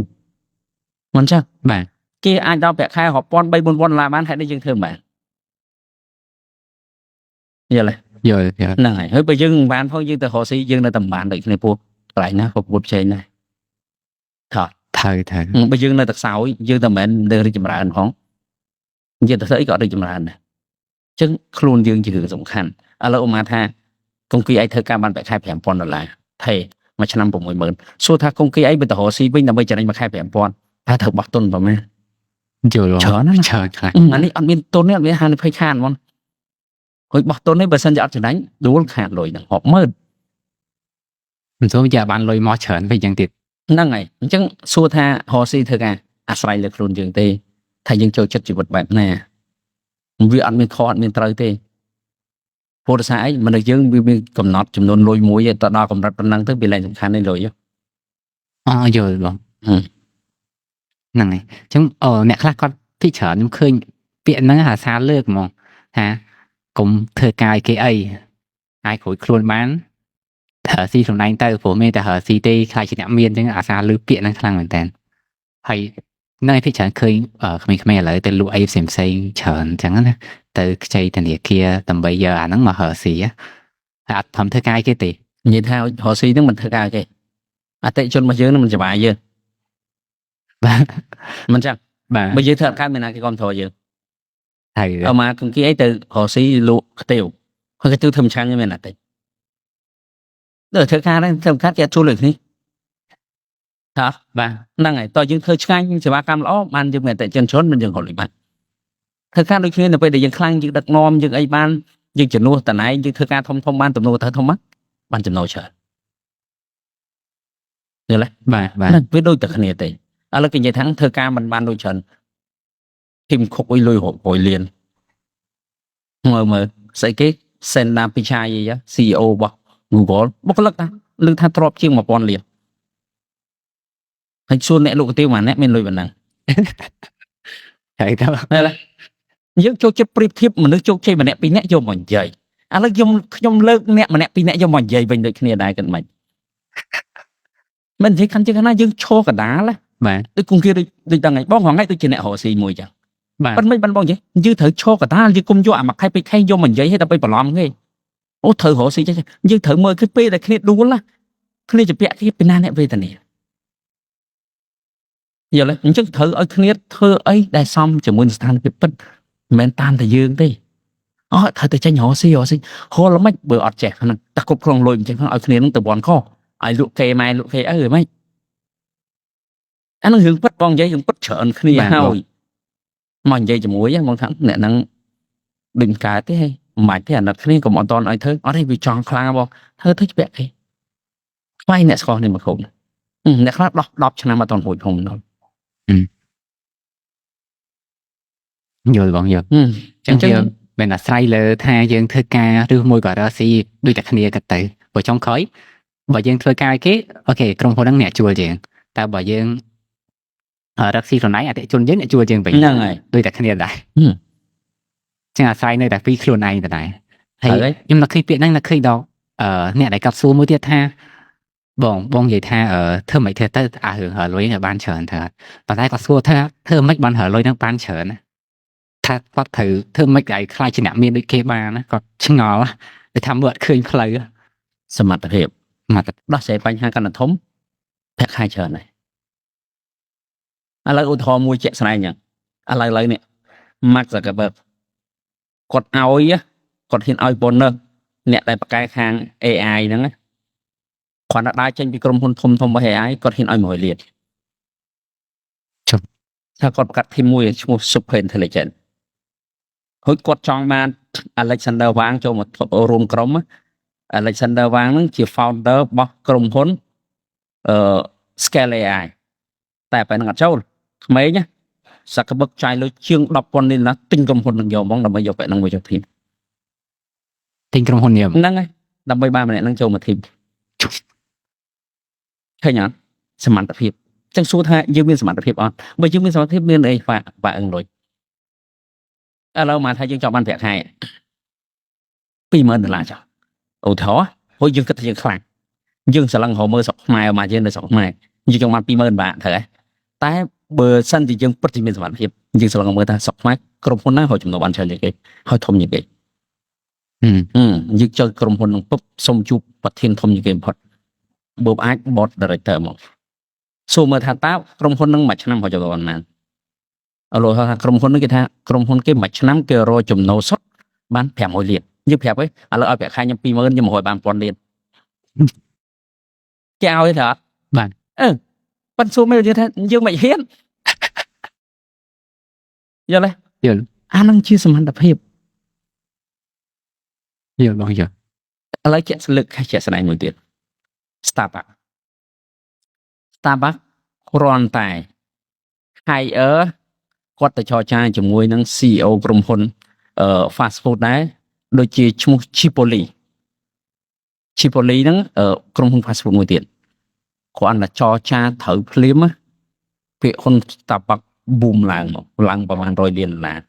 ប្រហែលពាន់មិន100ឡើងចូល$1000 លានភ្លាមប៉ុន្តែដើម្បីយកពាក្យហ្នឹងបាន Starbucks ត្រូវតែចាយដោយទិញបដិកុងត្រាហើយនឹងឲ្យ bonus ទៅគាត់អស់រាប់រយលានទៀតគាត់ចូលមក Starbucks បានតែកន្លះឆ្នាំគឺថាប្រហែលខែមុននេះ Starbucks ថែមលុយគាត់96 លានទៀត CEO តែគេថាអត់ខាតចំណេញព្រោះគាត់ដាក់គាត់មកផ្សេងឡើង មកគៀបខ្លាំង ហើយមិនបានគេដឹងថាគាត់ខ្លាំងព្រោះនៅពេលដែល COVID ផ្ទុះកំឡុងពេលហ្នឹងគ្រប់ក្រុមហ៊ុនចំណីអាហារទាំងអស់សិតតែ down ផ្សេងតែមានតែ Chipoli មួយឡើងដែរយល់បាទយល់ អានោះមកឲ្យពីសមត្ថភាពឃើញអត់អញ្ចឹងឃើញខ្លួនឯងមានសមត្ថភាពទៅខ្លាចអី យល់បងយល់អញ្ចឹងចុងក្រោយនៅតែសមត្ថភាពរបស់យើងខ្លាំង ហើយ យើងហើយលុយបានច្រើន ហ្នឹងហើយតែសមត្ថភាពខ្លាំងយើងក៏លុយបានច្រើន អញ្ចឹងមើលថាបើយើងគិតសាមញ្ញបន្តិចចាមើលថាបើសិនជាគាត់និយាយអញ្ចឹងថាសមត្ថភាពគាត់ក៏មិនទាន់ខ្លាំងដែរ យើងគាត់និយាយថាគាត់ទេថាមិនតខ្លាំងទេគាត់តែចង់ប្រាប់ថាអញ្ចឹង មែនតែ ហ្នឹងហើយអត់អាសាមថាគាត់សមត្ថភាពគាត់អត់ខ្លាំងទេគាត់តែប្រាប់គាត់ថាឲ្យមានសមត្ថភាពទៅគឺបានហើយ អញ្ចឹងមួយទៀតបងនៅពេលដែលភិកច្រើនហើយខ្ញុំនិយាយអារម្មណ៍ខ្ញុំចាស់នៅពេលដែលគេនិយាយថាខ្លាចជាអ្នកមានខ្លាចជាសេដ្ឋី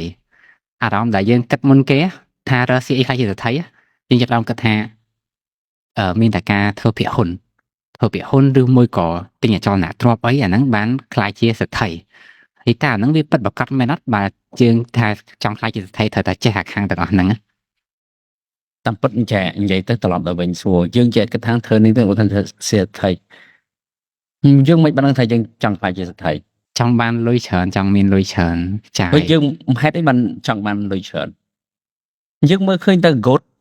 ផ្សាយចឹងគឺអាបែបផ្សាយហ្នឹងយើងទទួលយកបានអត់យល់អត់យើងឃើញគេសាច់ដុំធំយើងចង់សាច់ដុំធំទៅអត់ បាទ ជាងទៅមើលរបបអាហារគេហាត់ប្រាណរបស់គេមើលតែយើងទទួលយកបានអត់តោះណា យល់ អានោះជាសភាពពិតរបស់ធម្មជាតិដែលយើងត្រូវយល់មិនមែនថាយើងចេះតែចង់ត្រូវពិតគាត់ថាយើងចង់បានអីយើងឃើញគេស្អាតគេសង្ហាតើគេរវល់អីខ្លះតើយើងទទួលយកបានអត់តោះណាហោះយើងឃើញគេមានលុយរាប់រយលានដុល្លាររាប់លានតើយើងទទួលយកជីវិតដូចគេបានអត់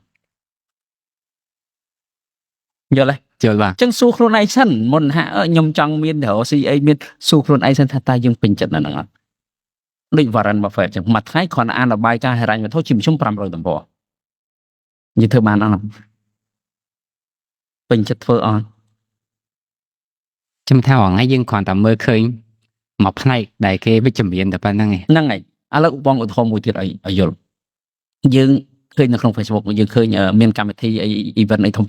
យើងឃើញពួកតារាដែលគាត់ទៅចូលរួមស្រីស្អាតស្អាតយកមកទៅភ្លឹងបើអារម្មណ៍មនុស្សស្រីមើលទៅគឺចង់ស្អាតដូចគេហ្មងទៅអត់ បាទ ហើយបើអារម្មណ៍មនុស្សប្រុសគឺចង់បានម្នាក់ហ្នឹងជាគូជាដៃគូជាអីស្នេហាអីចឹងទៅអត់ បាទ តែយើងដឹងថាដើម្បីស្អាតហ្នឹងគេចំណាយពេលប៉ុណ្ណាអត់អ្នកខ្លះតាំងពីព្រលឹមម៉ោង7 8ផឹកតែធ្វើខ្លួនណាដើម្បីល្ងាចចូលរួមហ្នឹង យល់បាទ យើងធ្វើបានអត់យល់ទេយើងមើលឃើញតែកន្លែងគេស្អាតប៉ុន្មាននាទីតែគេបង្ហាញយើងតែអភិខ behind the scene នេះតើគេចំណាយអីខ្លះយល់ទេហ្នឹងហើយអាកន្លែងហ្នឹងដែលសំខាន់ជាងគេអញ្ចឹងបានអ្នកដែលមានហ្មងមានលុយគាត់មិនមែនទៅ prefer ចង់បានលុយដូចអ្នកធម្មតាទេតែគាត់បដោតទៅលើក្តីសុបិនរបស់គាត់រីករាយជាមួយក្តីសុបិនរបស់គាត់ដែលជិះគាត់ប្រឹងយូរទៅលុយហ្នឹងវាខាត់មកខ្លួនឯង បាទ ឥឡូវមកដូចគង្គារីករាយមួយលើកដុំដែកទៅមិនចង់ក៏មានសាច់ដុំដែរតែបើគង្គាចង់បានតែសាច់ដុំអត់ចូលចិត្តលើកដុំដែកតើរួចទេ យល់ យល់ទេ យល់ ហ្នឹងហើយអាហ្នឹងអញ្ចឹងបងចង់កន្លែងនេះគឺគិតឲ្យត្រូវសិនកុំឲ្យយើងគិតខុសដល់ពេលយើងគិតខុសយើងនឹងអត់ទទួលបានអ្វីដែលយើងចង់បានទេហើយយើងអាចអត់ពេញចិត្តទេ យល់បង ដោយសារយើងអត់អាចទទួលយកការពិតនៃជីវិតយើងតែងតែតែងតែធុញទ្រាន់តែងតែមិនពេញចិត្តលើកឧទាហរណ៍មួយយើងចង់បានម៉ូតូដែលធន់ល្អខ្មៅ បាទ តន់សម័យវាអត់មានទេ ឥឡូវយើងមិននិយាយតែឡានដល់ងាយស្រួលយល់ឡានអឺរ៉ុបជិះស្រួលជាងគេនិយាយ បាទ តែអត់ធន់ដូចឡានជប៉ុនទេឡានជប៉ុនជិះធន់ណាតែអត់ស្រួលដូចឡានអឺរ៉ុបទេ ហ្នឹងហើយ មិនក៏មិនព្រមធ្វើឲ្យស្រួយធន់ទៀតធ្វើវាមិនកើត អាហ្នឹងមិនបានគេធ្វើមិនកើតបើកាត់ទៅ ឥឡូវចេះនិយាយយើងដែលឃើញអ្នករត់ម៉ារ៉ាតុនណាមានសាច់ដុំអត់ វាអត់ តែរត់ម៉ារ៉ាតុនគឺអត់មានសាច់ដុំទេ ជប់ហ្នឹងហើយមិនបានចឹងបង អានោះធម្មជាតិធ្វើអញ្ចឹងកាលណាតែយើងរត់យូរយើងរត់ដំបងរាងកាយរបស់យើងវាចាប់ស្គរមកស៊ីដើម្បី burn មានកន្លែងរត់យូរទៀតវាយកខ្លាញ់ដល់ពេលវាស៊ីខ្លាញ់អស់វាស៊ីសាច់ខ្លួនឯងម្ដងស៊ីសាច់ដុំ អើ អញ្ចឹងគ្រប់អ្នករត់ម៉ារ៉ាតុនស្គមអស់ម៉ារ៉ាតុន42គីឡូមិនមែនម៉ារ៉ាតុន5គីឡូទេណា ចាស់គាត់មិនក៏មិនហូបអីច្រើនដើម្បីមាន ហូប សាច់ មិនក៏ដោយ42គីឡូគឺគេគិតមើលរត់ប្រហែលម៉ោងពីអីទៅជាប់ យល់ យល់អត់ យល់យល់ អាហ្នឹងអញ្ចឹងជាធម្មជាតិចឹងហ្មង បាទ វាអត់អាចបានទាំងព្រមទេអញ្ចឹងយើងត្រូវអាសឹបវាអញ្ចឹងបានជប៉ុនគេបង្ខិតឡានមួយដែលបណ្ណិតហើយធន់លេខសិក បាទ ប៉ុន្តែសួរតែបណ្ណិតដូចឡានអឺរ៉ុបអត់នៅតែទៅរួច ហ្នឹងហើយ ប៉ុន្តែបើធៀបមួយធន់វាធន់ហើយវាទៅនឹបជាងគេហើយតែឲ្យវាថាឲ្យមានអាភាព comfort ឲ្យដូចឡានទូអឺរ៉ុបធ្វើនៅតែមិនដូចអាហ្នឹងបងនិយាយតាមអ្នកបច្ចេកទេសឡានណាបងក៏អត់ដឹងដែរនិយាយពីគេទេគេបញ្យល់អញ្ចឹងហើយទៅស្រាប់ទៅវា make sense យល់បង មនុស្សយើងអញ្ចឹងឥឡូវមកថាចង់បានយើងចង់បានសុខភាពល្អ six pack សាច់ដុំអីច្រើនហើយមានពេលធ្វើការច្រើនទៀតធ្វើមិនកើតពួកនឹងលើកតម្លៃមួយថ្ងៃ6 7ម៉ោងណា យល់ យល់អត់ យល់យល់ ហើយចង់អង្គុយទៅធ្វើការនៅមុខ office ចង់បានសាច់ដុំដូចគេមិនរួច តែរួយ តែវាអត់រួចវាខុសណាបើថាយើងចង់បានមិនល្មមមិនធំដូចគេអញ្ចឹងអូខេធ្វើបានតែបើយើងចង់ធំដូចអាណុលអីអញ្ចឹងធ្វើមិនរួច យ យ ល់ ល់អត់ហាចង់បាននារីម្នាក់ស្អាតចេះធ្វើម្ហូបចេះអីបោះផ្ទះលេងចានហើយចេះរលួយទៀតមិនខាតគ្រាន់តែចូលធ្វើម្ហូបនឹងលែងស្អាតបាត់ហើយតែមើលហូបណៃឆែកអស់ហើយមិនចឹង អឺ ឃើញអត់អានោះជាធម្មជាតិដែលយើងត្រូវទទួលយកអញ្ចឹងតែយើងអត់ទទួលយកយើងចេះតែគិតអ្វីដែលវាអត់ពិតប្រាកដវាមិនមែនជាការពិតទេអញ្ចឹងវានឹងអត់ដូចចិត្តទេដូចយើងមើលរឿងប្រឡំលោកអញ្ចឹងវាគ្រាន់តែជាការសម័យក៏ដូចមកចាក់ក្រអញ្ចឹងក្នុង Facebook គេយករឿងចិនមកបកប្រែសទ្ធិវៈមុខលៈអី បាទ អូអស្ចារ្យពិតមនុស្សណាធ្វើយ៉ាងកើតយល់ទេជុំវាធ្វើឲ្យមនុស្សហ្នឹងកើតអារម្មណ៍លងលោចជាមួយនឹងការប្រឌិតវាមិនជាការពិតទេ ធ្វើយើងចេះចង់បានដែរ ហ្នឹងហើយអញ្ចឹងត្រឡប់មកវិញថាចង់មានលុយច្រើនមិនមែនបដោតទៅធ្វើមិនមានលុយច្រើនទេធ្វើមិនឲ្យខ្លួនឯងមានក្តីសុបិនណាមួយច្បាស់លាស់ហើយបដោតទៅលើវាយូរទៅមានលុយហើយលុយបង្កើតខ្លួនឯងឲ្យតែយើងចេះសំចិត្តទុកដែរ បាទបង ហើយបើយើងអត់ចេះសំអត់ចេះទុកដែរហើយអត់មានហេតុផលច្បាស់លាស់យើងរកលុយមកក៏អត់សំដូចគ្នា បាទខ្ញុំយល់ទេបងអញ្ចឹងដូចថានៅតែបញ្ហាផ្លូវចិត្តដដែលមកកាត់តែ វាយើងថាផ្លូវចិត្តក៏បានប៉ុន្តែយើងនិយាយថាយល់ឲ្យត្រូវ យល់ទៅ ហ្នឹងហើយតែយើងយល់អត់ត្រូវយើងមិនទៅមុខចង់បានលុយច្រើនទៅមានសមត្ថភាពខ្លាំងមិនមែនតែធ្វើមិនបានលុយច្រើនទេតែសមត្ថភាពខ្លាំងមានលុយច្រើនណា បាទ មិននិយាយច្រើនជាងមើលសូម្បីតែអ្នកបតាលយើងអ្នកបតាលលំដាប់ទី1ទី1ស្រុកខ្មែរក៏គាត់រកចំណូលបានច្រើនដែរឃើញអត់ ហ្នឹងហើយ ឲ្យតែខ្លាំងណាស់គេ ហើយតែបង ជាងក៏ចឹងដែរជាងដែលបកកែដាច់គេណាមួយទៅក៏រកបានច្រើនដែរមិនមានពេលសម្រាប់ទេកាលណាជាបកកែខ្លាំងតម្រូវការខ្ពស់ធ្វើអីក៏ដោយឲ្យតែយើងខ្លាំង បាទអញ្ចឹងមួយទៀតដែរបងសូមរៀងត្រឡប់ topic ទៀតណាដោយសារតែអានេះគឺជាសំណួរដែលខ្ញុំឃើញគេលើកឡើងមកដែរសួរជាពិសេសគឺតាក់ទងជាមួយនឹងការទិញហ្នឹងហើយទិញហ្នឹងគឺទិញផ្ទះអញ្ចឹងមានចំណុចមួយគាត់និយាយថាយើងទិញផ្ទះយើងទិញ 10% នៃទ្រព្យរបស់យើងដូចបងរាប់លើកឡើងណាប៉ុន្តែខ្ញុំចង់សួរថាអា 10% ហ្នឹងយើងសំដៅលើអីគេ 10% នៃទ្រព្យហ្នឹងមិនថានៃប្រាក់ដែលយើងសន្សំឬក៏នៃចំណូលដែលយើងបានប្រចាំខែ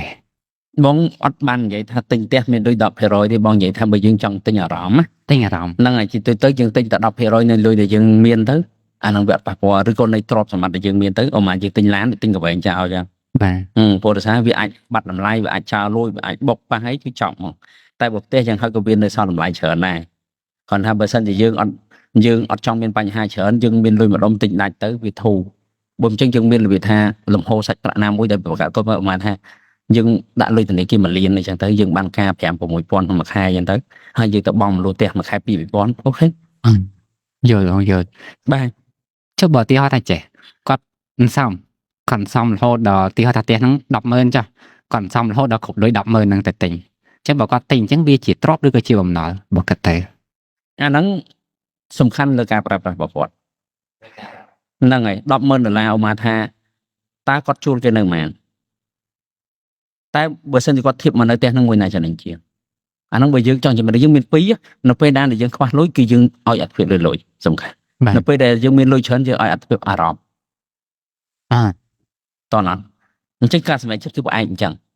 បើយើងអត់តន់ធ្វើមានលុយច្រើនទេគឺយើងយកពេលវេលាទិញលុយបាទនៅពេលដែលយើងមានលុយហើយយើងយកលុយទិញពេលវេលាវិញមានន័យទិញអារម្មណ៍វិញតោះណាចូលឡងហ្នឹងអញ្ចឹងការទិញផ្ទះគឺដូចគ្នាដែរនៅពេលដែលយើងមានលទ្ធភាពយើងទិញប៉ុន្មានក៏ទិញទិញកវែងឆៅក៏ទិញឲ្យគេទិញនៅក៏ស្រេចយើងដែរតែនៅពេលដែលយើងអត់លុយយើងគិតហួចវីដេអូមុនដែលនិយាយនេះគឺសម្រាប់អ្នកដែលប្រផិតប្រផោយសម្រាប់ចិត្តថ្មីឲ្យឆ្លាតបំផុតឲ្យចំណេញបំផុតយល់អត់ឥឡូវមកថាយើងទៅទិញផ្ទះនៅជីក្រុង$10,000បើសិនជា$10,000បើយើងចង់នៅជីក្រុងដែរបើយើងជួលគេវិញថ្លៃមែនយ៉ាងច្រើន200ហ្នឹងអត់បានប៉ុណ្ណាហេតុអីបានយើងត្រូវតែទិញចំណាយ$10,000ទិញផ្ទះដែលយើងជួលទៅ200ក៏ថើហើយក្នុងហ្នឹងគេនិយាយចេះវិញគេថាអូខេបើសិនជាយើងអត់តន់ទិញផ្ទះទេយើងជួលផ្ទះនៅគេថាបើយើងជួលថ្ងៃហ្នឹង200តែថ្ងៃក្រោយទៅមិនប្រកាសថា200ទេហ្នឹងថ្ងៃក្រោយអាចសុំ180ទៀតព្រោះតែខ្វះឲ្យច្រើនកន្លែងណាដល់ពេលអ្នកផ្សេងដាក់ជួលគ្រប់គ្នាទៅ180ក៏ខ្ជិលឡើយដែរយល់ហើយចុះគាត់លើកចេះទៀតបងគាត់ថាអូខេឥឡូវឧទាហរណ៍យើងសម្រាប់ចិត្តតែជួលហើយនៅបានកន្លែងល្អហើយប៉ុន្តែឧទាហរណ៍ថាយើងសំលុយ5-10ឆ្នាំតោះ5-10ឆ្នាំក្រោយយើងមិនទិញផ្ទះដែលយើងចង់បាននៅកណ្ដាលក្រុងនឹងបានទៀតតែបើវាឡើងថ្លៃបាត់ហើយវាឡើងថ្លៃបាត់ហើយត្រូវហើយ15ឆ្នាំក្រោយយើងលែងចង់នៅហ្នឹងហើយព្រោះយើងនៅកណ្ដាលក្រុងវាពិបាកនៅវាថ្លង់យើងទៅរកកន្លែងណាដែលស្ងប់ស្ងាត់ស្រួលនៅជាងមុនយើងអាចទៅទិញក្នុងបរិយទិញអីនៅហើយយើងទៅជួលទៅកណ្ដាលក្រុងមួយដើម្បីរកស៊ីវាស្រួលជាងយប់ឡើងយើងទៅដេកមានក្តីសុខជាងមិនចឹងយើងនៅក្មេងយើងធ្វើមិនអីទៅចំណេញទេតែនៅពេលដែលពេលយើងអាយុច្រើនតិចទេយើងចង់បានក្តីសុខដែរយល់បងយល់ចឹងមិនថាពេលយើងមានលុយយើងទៅទិញនៅកន្លែងផ្សេងទៅហ្នឹងហើយយើងទៅរស់នៅកន្លែងណាដែលមានស្រួលរស់នៅអូអ្នកតាក់តឹងស្រួលរស់នៅហ្នឹងគាត់មានកំណត់មួយទៀតគាត់ថាអូខេឥឡូវបើសិនស្រួលរស់នៅកណ្ដាលក្រុងមិនស្រួលឬក៏នៅម្ដុំក្រុងបានស្រួលថាកូនគាត់ត្រូវទៅរៀនហើយគាត់ត្រូវទៅធ្វើការអញ្ចឹងទៅគាត់ត្រូវថាសម្រាប់ចិត្តបងមលួផ្ទះហ្នឹងបានគាត់ថាវាល្អសម្រាប់គាត់បើគាត់រងចាំផ្ទះជួលហើយថ្ងៃក្រោយទៅទិញផ្ទះនៅឆ្ងាយវាអត់កើតទេវាអត់ស្រួលសម្រាប់ពួកគាត់វិញអាហ្នឹងមិនមានលទ្ធភាពទិញទៅប៉ុន្តែគាត់នៅវគ្គចំណេញផ្សេងយើងណាជំរឿតែយើងធ្វើមិនចំណេញរឿងរបស់យើងចឹងគាត់មកថាគង្គាចឹងចង់ទិញម៉ូតូ5,000ក៏ជារឿងរបស់គង្គាតាគាត់ណាបងក្នុងនាមជាមនុស្សម្នាក់ដែលយល់ពីរឿងហ្នឹងបងចង់និយាយថាចាំបាច់ទិញដល់5,000ទេគង្គាអើយទិញដល់1,000ឯបានហើយជីបានដូចគ្នាទេតែគង្គានិយាយថាលុយខ្ញុំបងខ្ញុំចង់ទិញតែខ្ញុំមិនចឹងគាត់បងនិយាយក្នុងនាមធ្វើមិនឲ្យចំណេញតាអានេះជាជំរឿរបស់គាត់គាត់បើមកថាក្នុងកណ្ដាលក្រុងហ្នឹងទេកណ្ដាលក្រុងអត់មាន10,000ទេ30-50,000ឬ1លានអីបាទហើយបើយើងចង់បានកន្លែងហ្នឹងយើងជួលតែប៉ុន្មានពាន់ហើយតែយើងចំណាយដល់1លានទៅត្រូវមែនមិនចឹងបាទអញ្ចឹងបើកាត់ទៅតើពេលណាដែលយើងគួរតែគេហៅថាទិញផ្ទះទិញនៅពេលដែលយើងមានលុយមានលទ្ធភាពទិញទៅពុទ្ធសាសងាប់ទៅមានយកលុយទៅវិញណាតើហ្នឹងហើយទិញទៅព្រោះយើងចង់ទិញបើយើងងាប់អត់យកទៅតាមជាងទិញឲ្យយើងមានក្តីសុខសប្បាយចិត្តទៅព្រោះយើងលែងចិត្តចំណេញខានទេតាឥឡូវមកថាសួរថាពេលណាទៅធ្វើបន់មានលុយយកបើខ្លួនឯងអង្គអត់មានឆ្នាំងហ្នឹងធ្វើបន់មិនតែហើយធ្វើបន់ដើម្បីសប្បាយចិត្តបាទហេតុអីបានធ្វើបន់ងាប់ទៅអត់យកទៅតាមទេទ្របទាំងអស់ហ្នឹងចឹងធ្វើសប្បាយចិត្តទៅយល់បងសាមញ្ញហ្នឹងហើយហ្នឹងអញ្ចឹងសាមញ្ញហើយមានពាក្យមួយទៀតគាត់ថាបើអញ្ចឹងមែនអញ្ចឹងយើងត្រូវនៅផ្ទះជួលមួយជីវិតទេឥឡូវសួរតែចិត្តផ្ទះជួលផ្ទះទិញខុសគ្នាវាមិនមួយបងលុយដាច់មួយជួលអ្នកខ្លះច្រឡំថាផ្ទះទិញនឹងអត់មានបងមិនមែនអត់បងទេណាពុនក៏បងមិនជីវិនហ្វីអីបងផ្ទះបងនៅថ្ងៃហ្នឹងបងទៅបងពុនគ្រាន់តែពុនផ្ទះមួយឆ្នាំ100ជាងបងមិនជីវិនហ្វីមួយខែ40រៀលទៀតហើយគ្រាន់តែភ្លើងមួយខែ100ជាងចិត្ត$200អីចឹងកាហើយបាទហើយដេកទៅមកបន្ទប់ទេ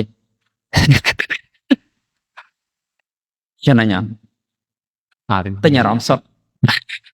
អញ្ចឹង ហ្នឹងហើយ អញ្ចឹងបានថានឹងនិយាយការពិតហើយសួរថាមិនបានបងសម្រាប់ចិត្តមានលទ្ធភាពចេះធ្វើទៅព្រោះយើងចង់សប្បាយចិត្តឃើញបើអត់លទ្ធភាពអត់ធ្វើដូចគ្នា យល់បងយល់ចឹងចុងក្រោយវានៅតែយើងទិញអារម្មណ៍យើងនៅពេលណាដែលយើងមានលទ្ធភាព មិនឥឡូវដូចគង្គាទៅហូបអីឆ្ងាញ់អីមកពេលហើយដើម្បីមិនអារម្មណ៍ បាទអារម្ម សួ ណ៍ រហូបឲ្យសល់អីហូបជុះចោលដូចគ្នាតា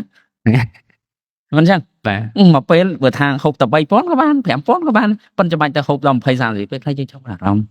ទៅខំពលឹងផ្លេចទៀនអីចឹងទៅឡានស្កាយបាយអញ្ចឹងទៅយើងចង់បានអារម្មណ៍សុបាយចិត្តហ្នឹងទៅចង់បានអារម្មណ៍រំភើបហ្នឹងទៅ បាទបងចឹងចឹងបើគាត់ទៅសំណួរដំបូងបំផុតវិញណាតែគាត់និយាយថាទិញផ្ទះព្រោះគាត់គិតថាផ្ទះជាទ្រព្យប៉ុន្តែគាត់ទិញតែអត់យករកស៊ីទេគាត់ទិញដើម្បីព្រោះនៅជុំគ្រួសាររបស់គាត់អាហ្នឹងវាគ្រាន់តែជាទិញអារម្មណ៍ទេបង ហ្នឹងហើយបើគាត់មានលទ្ធភាពគាត់ទិញទៅតែបើគាត់លទ្ធភាពខ្លះកុំទិញបំណុលវេទនាណាអារម្មណ៍រីករាយហ្នឹងជួយទប់អាបំណុលទុកលំបាកយើងអត់បានទេយល់អត់បើយើងទៅខ្ចីលុយគេរាប់ម៉ឺនរាប់សែនដុល្លារទៅទិញអញ្ចឹងអត់ត្រូវទេយើងនៅតាមលទ្ធភាពជាក់ស្ដែងយើងសិនទៅ បាទ សុខចិត្តសល់លុយនៅក្នុងកងធនាគារមានការប្រាក់មានអីយកមកចាយស្រួលចិត្តជាង បាទបង ហើយកុំភ័យថាអស់ផ្ទះឥឡូវអ្នកនិយាយថាខ្លាចអស់ផ្ទះមកតឥឡូវអត់ដែរឃើញអស់ហ្នឹង មិនចឹងឥឡូវគងគេតាមឃើញវាលើកនិយាយថាផ្ទះតែទិញមិនតន់យ៉ាត់អត់ឥឡូវតឥឡូវខ្វះផ្ទះអត់ ដល់ គេ ណា ធ្វើរហូតគេធ្វើរហូតហួចដល់ពេលអមថាយើងគិតថា15ឆ្នាំក្រោយខ្ញុំមិនបានខ្ញុំទៅឆ្លាញ់ផ្ទះហ្នឹងថាមិនបានទិញផ្ទះហ្នឹងបានអ្នកឯងនឹងទិញមិនបានព្រោះអ្នកឯងនឹងអាចអត់ឆ្លាញ់ព្រោះវាហួសសម័យមិនចឹងយើងត្រូវម៉ូតថ្មីស្អាតជាងនឹងទៀត ផ្សេងគេធ្វើមក ហ្នឹងហើយ ថ្មី អញ្ចឹងផ្ទះភាគច្រើនផ្ទះដែលគេនៅហើយផ្ទះថ្មីយើងយកមួយណាផ្ទះថ្មី ទីតាំងតែឲ្យយកតែថ្មីដែរ ហ្នឹងហើយអញ្ចឹងយើងត្រូវយល់អ្វីដែលជាការពិតនឹងផងកុំរបៀបគិតថាអញ្ចឹងរហូតវាមិនមែនអញ្ចឹងរហូតទេអ្វីប្រែប្រួលចំណូលរបស់យើងក៏ប្រែប្រួលដែរ បាទ ហុយសួរថាសំពេលណាសំមកវាអត់ដឹងសំមានការប្រាក់ទៅដាក់ compound ចូល compound interest compound interest តនីគីច្រើនចឹងអីគេឲ្យ compound interest ឲ្យ6ខ្លះឲ្យដល់7អីទៀតដាក់ compound interest ចោលតែមួយខែ100អមថាហោយើងធ្វើបងលុំមួយខែ1000យើងជួប200យើង800ទៅសំមើលមួយឆ្នាំការ 6 7% មក10ឆ្នាំមើលឃើញលុយហ៎ បាទបងឲ្យចុះកន្លែងហ្នឹងមានមតិមួយចេះដែរគាត់ថាអូខេគាត់ទិញផ្ទះហើយប៉ុន្តែគាត់នឹងទិញដីវិញថាគាត់មានលុយគាត់នឹងទិញដីហើយគាត់ទៅនៅលើដីហ្នឹងណានៅលើដីហ្នឹងឧទាហរណ៍ថាបើសិនជាគ្រួសារគាត់មានបញ្ហាទៅគាត់នឹងយកដីហ្នឹងទៅប្រចាំរៃវិញអញ្ចឹងអាហ្នឹងល្អឬមិនដែរ មានលុយទិញអីយកត្រូវដែរវាអត់ខុសទេតែបើយើងអត់លុយយើងទៅចងការគេទិញអាហ្នឹងហានិភ័យដែរតែបើគាត់មានលុយម្ដងគ្រប់ទិញទៅអត់ខុសទេដីយ៉ាងហោចនោះក៏យើងដាំដំណាំបានហូបដែរ ប្រចាំដែរ មិនចា ហ្នឹងហើយ មានខុសអីយើងដាំដំណាំដាំអីទៅក៏យើងបានដំណាំហូបផ្លែដែរវាអត់ខានទេ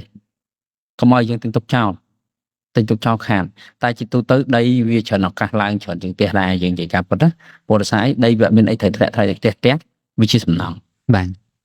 ជាទូទៅផ្ទះដែលឡើងថ្លៃវាមិនឡើងសារផ្ទះទេណាបើយើងទៅមើលក្រាបវាម្ល៉េះមិនដឹងក្រាបវាមានដីនៅលើដីដែលផ្ទះសង់ពីលើឡើងចេះអាផ្ទះដែលនៅលើហ្នឹងគឺវាចុះមកចេះពេលវេលា បាទត្រូវ ហ្នឹងហើយព្រោះសំណង់ចាស់ទៅ បាទបង ថោកទៅអញ្ចឹងហើយអញ្ចឹងបានដីវាច្រើនអត់សូវថោកវាទុកយូរគាត់នៅចំណេញដោយសារអញ្ចឹងវាត្រូវតែឡើងថ្លៃដីធ្លីដីធ្លីអត់ឡើងថ្លៃក្នុងមានតែ2ករណីទេ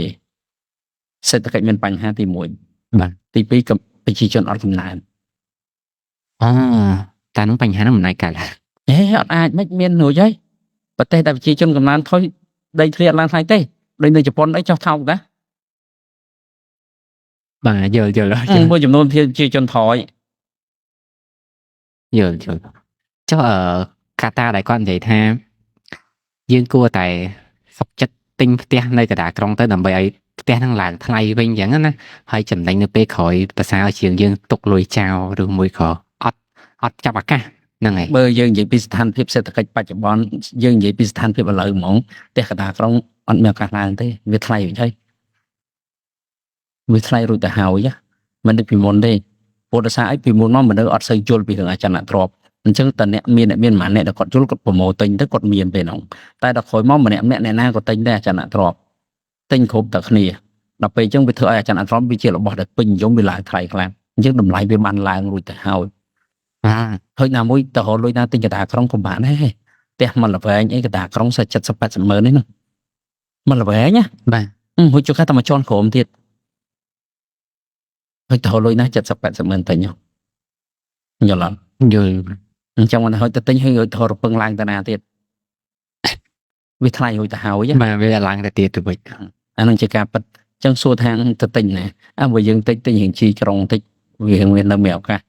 ដីនៅជីក្រុងដែលតម្លៃវានៅធូរអញ្ចឹងដល់ក្រោយមកគេមានការអភិវឌ្ឍទៅវាអាចឡើងថ្លៃ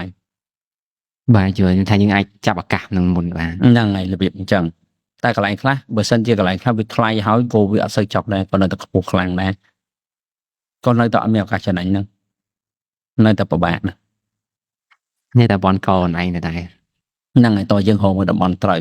ឬក៏ទិញពីម្ចាស់ណាដែលវាគាត់ជាម្ចាស់ដំបូងដែលគាត់ទិញតាមនៅថោកតែបើទិញពី3តហើយមិនងាយទេព្រោះបើគេទិញមកថ្លៃដែរចឹងគេមិនលក់ឲ្យយើងថោកចឹងគេទ្រាំណាអ្នកខ្លះទ្រាំទៅធនាគាររបស់អញ្ចឹងទៅ ដល់យើងកន្លែងហ្នឹងនឹកឃើញកន្លែងមួយគង់គេជាបំណុលបងសង្កេតឃើញមួយចំណុចដែរអ្នកខ្លះបញ្ហារបស់បំណុលដោយសារតែរឿងយើងអត់ព្រមបញ្ចេញទ្រព្យដើម្បីដោះបំណុលហ្នឹងក៏ជាបញ្ហាធ្ងន់ដែរទុកតអាការដើរនោះឡើងខ្លាំងគេរឹបអូសទ្រព្យអស់អានោះក៏ជាបញ្ហាដែរតែប៉ុន្តែយើងគួរតែបញ្ចេញវាកុំចាំឲ្យការហ្នឹងវាឡើងតតខូបទ្រព្យហ្នឹងបានយើងលក់ទៅយើងហៅយើងសល់បានខ្លះមកវិញ អើយយល់ ក៏ជាសំខាន់ដែរហ្នឹងអាហ្នឹងបងជួបច្រើនដែរ មានថាគាត់ប្រើមិនគាត់សុកចិត្តនៅទ្រាំនឹងសិន ហ្នឹងហើយធំវាឡើងអត់ឈប់ការបុកចូលដើមអញ្ចឹងវាមិនផ្ទុកលឿនទៅ ចុះកន្លែងហ្នឹងឧទាហរណ៍ថាគាត់មានផ្ទះហ្នឹងមួយហើយបើសិនជាគាត់លក់ទៅគាត់មិនមានអីនៅ ឥឡូវឧទាហរណ៍ថាផ្ទះនេះលក់បានប៉ុន្មាន30ម៉ឺនលក់30ម៉ឺនទៅយកអូមកជាពាក់គេ20ម៉ឺននៅសល់10ម៉ឺនយក10ម៉ឺនហ្នឹងយកដាក់ធនាគារបានការមួយខែខ្ទង់ថា500យកជួលផ្ទះតែ200សោះ300ទៀត ហេ គាត់ចេញ ហ្នឹងខែភិបឆ្លាតផងរឿងអីទៅអញ្ចឹង អ្នកខ្លះអត់ឆ្លាតទេបងធ្លាប់ជួយគិតម្ចាស់ហាងមួយគាត់មានទីតាំងមួយធំតែគាត់ប្រើទូចទេតែមករកស៊ីទូចយករបស់គាត់ខ្ជិះបងថាខ្ជិះលក់ហ្នឹងបាន1លានកន្លែងគាត់ទៅជួលតែ1000ហ្នឹងទៅបើកបានលក់ហ្នឹង1លាន គាត់ជួគេវិញ យកហ្នឹងឯងយកលុយ90ម៉ឺនដាក់ធនាគារទៅជួលកន្លែងគេតែ1000មកចាយ100000នីកមកបានការមួយខែខ្ទង់5 1000បងផ្លែជួលអត់តែ1000នៅសល់3 4000ស្រួលណាស់ចំណេញអត់ អូ តើណៃសំខាន់ចឹងណាលេចហើយយើងនៅទុកចឹងទៅចំណេញអី តែពាក្យច្រើនអត់មានតែគេនឹកឃើញនៅថ្នាក់ហ្នឹង គេអត់គិតហឹកមនុស្សជាប់របស់អញយល់អត់របស់អញមិនយើងកើតមកមានយកមកណាថាអត់ បាទ ហឹកងាប់ទៅវិញក៏អត់វិចទៅតាមតែអញ្ចឹងយើងប្រើតែពេលយើងរស់នៅទៅហើយយើងក៏ជាប់សបើម៉េះ យល់បងយល់ចឹងមិនថាចំណេះដឹងហិរញ្ញវត្ថុសំខាន់ខ្លាំង បើយើងអត់ចេះគិតរឿងបាន compound interest ហ្នឹងមកវិញបានការប្រាក់មកវិញដូចដោះស្រាយផ្សេងក៏គាំងដែរ ហើយ ចុះបងបើសិនតាក់ទងជាមួយនឹងការដែលយើងយកលុយទៅដាក់ធនាគារហ្នឹងមានមតិគេសួរថាឧទាហរណ៍ថាបើគាត់សន្សំលុយ1000ហើយឧទាហរណ៍ថាចុងឆ្នាំហ្នឹងវាបានមកវិញថា200ចុះអញ្ចឹងវាបូកចូលគ្នា1200តើគាត់សួរថាតើគាត់គួរដាក់អាហ្នឹងបន្តទៀតឬក៏គាត់គួរដកអា200ហ្នឹងសិនហើយដាក់1000តវិញ អាហ្នឹងស្អែកគាត់បើគាត់ត្រូវការ200នឹងចាយដល់ចាយទៅបើគាត់អត់ត្រូវការដាក់ថែមទៅដើមយើងធំចំណេញច្រើនជាងមុនតែយ៉ាង តែចឹងគាត់អត់មានអាចដកមកវិញបានបាទ ហើយយើងដកមកធ្វើអី គាត់ឃើញថាគាត់មានតម្រូវការអីចឹង តែមួយមានតម្រូវការដកមកហ្នឹងបើយើងត្រូវការមិនចឹង បាទ ហើយយើងចង់សំឲ្យច្រើនទៅហី បាទ ហើយបើយើងអមថាយើងមានមន់មួយគោចាស្រួលយល់យើងមានគោមួយគោមេមួយគោយើងកាត់កូនសួរថាខ្ញុំគួរកាប់កូនគោលោកកូនមកស្អែកយើងថាបើយើងទុកកូនហ្នឹងបើកូនមេបានកូនមួយទៀតមកមិនពីរកាត់កូនគូមិនបានឡើង4ថាវាមិនកាន់តែច្រើនហើយបើយើងមួយមកយើងលក់បាត់សោះតែមួយដែរ យល់ យល់ហ៎ យល់ សាមញ្ញអញ្ចឹងហើយអញ្ចឹងសំខាន់ជំរើសយើងតែ យើងគួរតែទុកទៀតឬមួយក៏មិន ហើយអានដូច concept nè hồ si để miền để chụp cái thương chân cái ban lấy mất cái chơi riêng vậy và châu là hồn chứ thời chịu không căn là rừng ngòm chẳng từ việc chẳng á បាទ năng này thì chân lại bên cái vịnh vô វិនិយោគ năng này lại miền mũi mũi phụ nông miền vịnh vô tao mơ cả portfolio bao cái á cái vịnh vô chởn đọc cái vịnh vô tới lôi nó một thơ ca cho nó cái lên thơ ca អrồi អសកម្ម năng này đây Warren Buffett chẳng thì nhỏ còn vịnh vô rập sập của hồn chẳng lôi từng cả nói mấy tao Warren Buffett của tao thấy năng mang sợ cái bước có chân bật tinh trong hồn chởn nó ngon ចឹងវាថាយើងត្រូវបង្កើតលុយសកម្មហើយនឹងលុយអសកម្ម lôi giặc cám bên đây dương từ thơ ca cho lôi dương hồ si của dương thơ ca này từ thơ ca này lôi ạt cám mà thì lại thành cái chào chân van cà phê hay ạt giặc cám បាទអសកម្ម nhưng còn cho bài thơ ca lôi những thơ ca cho nộp dương បាទយល់យល់បងយល់ chắc ban cả dương tàu lọp bạt xóm là bây chẳng phụ chắc tới dương ở bên cái làng thơ ca tê chân dương tàu lọp vịnh dục hào tư can xóm cho mấy tờ đi kia của hộp cho ca vịnh dục mùi đây đây về xe tôi bắt đầu viêm bán ca chở khăn đôi dương từ hồ si fc nhé đây về xe ទៅបងខ្ញុំមកចូលពាក្យវិនិយោគគេថាវិនិយោគតើតែយើងតែដាក់ទុនដាក់អីមួយគេ năng này đã tôn cho bên thơ này បាទតែយើងសំក៏រត់ថាជាវិនិយោគមួយ năng ដែរ này anh nó có chịu vịnh dục phô sang bị cài rồi vì bên cà phê បាទបងយល់អញ្ចឹងបើកាត់ទៅបើសិនជាចង់ឲ្យសុខភាពហិរញ្ញវត្ថុយើងល្អគឺស្រាប់តែយើងចេះមានសកម្មនឹងផងហើយនឹងអសកម្មនឹងផងមួយគ្នា cho dương chân xóm bản chân tay trẻ ạt cam cà bây giờ ăn xóm không bên tôn nào tại ạt cam យល់អញ្ចឹងនៅផ្ដើមពីសំមកវិញទៅដែរ hơn xóm thơ ca cái đó hồ si cái đóคือthơ tay chân xóm để hồ si bỏ chân xóm mình lời nam mà bị bận បាទ thọ ông mà sinh chứ tụi mùa gì bị mình đây dương ăn xóm chứ chạy ông mà chạy dương mình lời là tình sinh 20 tiệt rồi mà sinh chắc khôi tới gần lụ cái tiêu quá cái tiêu chứ khôi thế này តែ อาจจะแค่เงี้ยnó có khôi đó tóc tu ba chứ có khôi cho chan cho ca tập phiêu bao hay chứ mình phiêu bao cái phiêu giờ làm lại hơn thể tinh hơi bây giờ ăn xóm thôi như mình đây nè ជឿបងយល់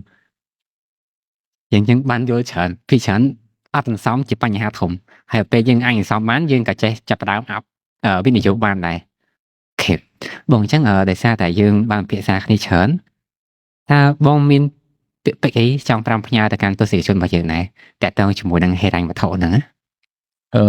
អ្វីដែល5ផ្សារសំខាន់ប៉ុណ្ណឹងគឺទី1គុំត្រឡប់ចាយលុយគេត្រូវដឹងថាលុយណាជាលុយយើងលុយណាជាលុយគេត្រូវស្គាល់ឲ្យច្បាស់មក បាទ ហ្នឹងហើយអាហ្នឹងត្រូវច្បាស់មួយទៀតគុំត្រឡប់ចាយលុយលើសពីលុយដែលខ្លួនឯងរកបានរកបានប៉ុន្មានក៏ត្រូវចាយប៉ុណ្ណឹងមួយខែ50ក៏ត្រូវចាយគ្រាន់ដែរប្រាប់ខ្លួនឯងអញ្ចឹងបងមិនថាអូខ្ញុំរកបានប៉ុណ្ណឹងខ្ញុំចាយមិនគ្រាន់អត់លុយក៏ត្រូវតែចាយគ្រាន់ដែរអាហ្នឹងបានយើងមានសុវត្ថិភាពទាំងថ្ងៃមកបើយើងអត់ត្រឡប់អញ្ចឹងយើងលុយច្រើនមកក៏យើងនៅតែចាយអត់គ្រាន់រួចមួយទៀតមុននឹងខ្ចីលុយគេមករកស៊ីឬក៏បរិយាអាជីវកម្មក៏ដោយត្រូវដឹងឲ្យច្បាស់ថាអាជីវកម្មយើងចំណេញប្រមាណការប្រាក់ដែលយើងបង់ត្រឡប់នឹងប្រមាណមិនត្រូវខ្ចីលុយដែលមានអត្រាការប្រាក់ខ្ពស់ជាងប្រាក់ចំណេញរបស់យើងទេ បាទ ខ្ពស់ជាងមួយម៉ាត់ហ្នឹងមិនមែនធំស្មើពាក់យ៉ាងអត់បានពាក់កណ្ដាលផងចង់និយាយថាឧមាយើងមួយឆ្នាំយើងចំណេញធំ 20% យើងអត់ត្រូវខ្ចីលើសឲ្យ 10% ទេ បាទ យល់ទេ ពាក់កណ្ដាលហើយ ហ្នឹងកុំថាដល់20តែ10ហ្នឹងក៏អត់ត្រូវឲ្យលើសដែរគឺត្រូវតែក្រុមបើយើងចំណេញបានតែ 15% ត្រូវមិនក្រុម7ដែរ បាទ ហ្នឹងហើយអាហ្នឹងអញ្ចឹងត្រូវចាំហើយមួយទៀតកាលណាជាពាក់បំណុលមិនត្រូវខ្ចីពីមួយយកសងមួយទៀតទេយើងសងមួយហ្នឹងអត់ទាន់មានទេយើងអត់មានលទ្ធភាពហើយបើយើងទៅខ្ចីថែមទៀតនឹងថែមមួយទៀតដែរដូចយើងចាំថែមមួយទៀតយើងមានលុយណាឲ្យបើចាំតែមួយនេះអត់រួចទេហ្នឹងបើយើងថែមមួយទៀតមកយើងមានអីចាំ ដូចសកាត់ខ្លួនឯ អា ង នោះដូចអូម៉ាថាដូចយើងចាំឆ្កែមួយចឹងឧទាហរណ៍ណាហើយយើងនិយាយឆ្កែក៏ដូចថាខកស្រាប់ពេកខ្មែរយើងប្រកាន់យើងចាំឆ្មាមួយចឹងយើងចាំឆ្មាមួយនេះយើងឲ្យវាស៊ីរហូតដល់យើងអត់គ្រាន់ហើយយើងថែមឆ្មាមួយទៀតអញ្ចឹងយើងមិនចាំឆ្មាពីរបាត់ហើយ បាទ ដល់ឆ្មាអត់គ្រាន់យើងថែមឆ្មាមួយទៀតយូរទៅលុយដែលយើងរកមកឲ្យតែឆ្មាហ្នឹងយើងមានអីស៊ីយល់ទេ យល់ ហើយអញ្ចឹងសួរថាអញ្ចឹងត្រូវធ្វើម៉េចត្រូវនិយាយមួយឆ្មាប្រាប់ឆ្មាថាអត់មានលទ្ធភាពចាំទេតើអត់រួចទេបើសិនជាដាក់ទ្របលក់ទ្របដាច់ទៅក្រាច់ហើយកាត់ថយចំណាយព្រោះយើងទៅខ្ចីគេអាទី1ហ្នឹងដោយសារតែយើងនេះចាយបាត់គ្រាន់សិក្សាការចំណាយរបស់យើងឡើងវិញ បាទ ដកវាចេញកុំឲ្យធ្លាក់ខ្លួនទៅជាបំណុល បាទ ពួកបំណុលត្រូវចាំណាកាលណាតែយើងខ្ចីគេមកខាតយូរទៅយើងលងលើលងទៅសតិស្មារតីរបស់យើងចុះខ្សោយទាំងអស់មកយូរទៅយើងអាចទៅជាវិបត្តិផ្លូវចិត្តដេកអត់លក់ ហើយអីរិញរៃអីចឹងទៅសុខភាពល្អទៅជាឈឺដែរហើយតម្លៃក្នុងសង្គមក៏ធ្លាក់ចុះដែរហើយតើបាត់បង់កិត្តិយសបាត់បង់តម្លៃយូរទៅយើងមិននឹងជាអត្តន័យជីវិតទៅណាទេចឹងវាធ្វើឲ្យយើងនឹងទៅជាមនុស្សអ្នកតែតោលហើយបាត់បង់តម្លៃហើយហានិភ័យចំពោះខ្លួនឯងមកចឹងត្រូវយល់ហើយត្រូវចាំមកច្បាស់ហិរញ្ញវត្ថុជាបញ្ហាធំលំដាប់ទី2ក្នុងជីវិតបន្ទាប់ពីសុខភាពបាទហ្នឹងហើយរឿងផ្សេងអីនៅពេលមានលុយដោះស្រាយបាន ហ្នឹងហើយ លុយអត់សំខាន់ទេតែគ្រាន់តែវាដោះស្រាយបានសឹងគ្រប់រឿងទៅចាំអញ្ចឹង បាទ ដកទៅសុខភាពមួយសុខភាពនៅតែដោះស្រាយបានហ្នឹងករណីដែលយើងអត់តន់ស្លាប់និយាយទៅបច្ចេកភាពបាទអញ្ចឹងសុខភាពហ្នឹងវាទី1លុយនឹងទី2អញ្ចឹងមើលថែអាពីរហ្នឹងឲ្យបានអាផ្សេងទៀតវាគ្រាន់តែបន្តបន្សំទេ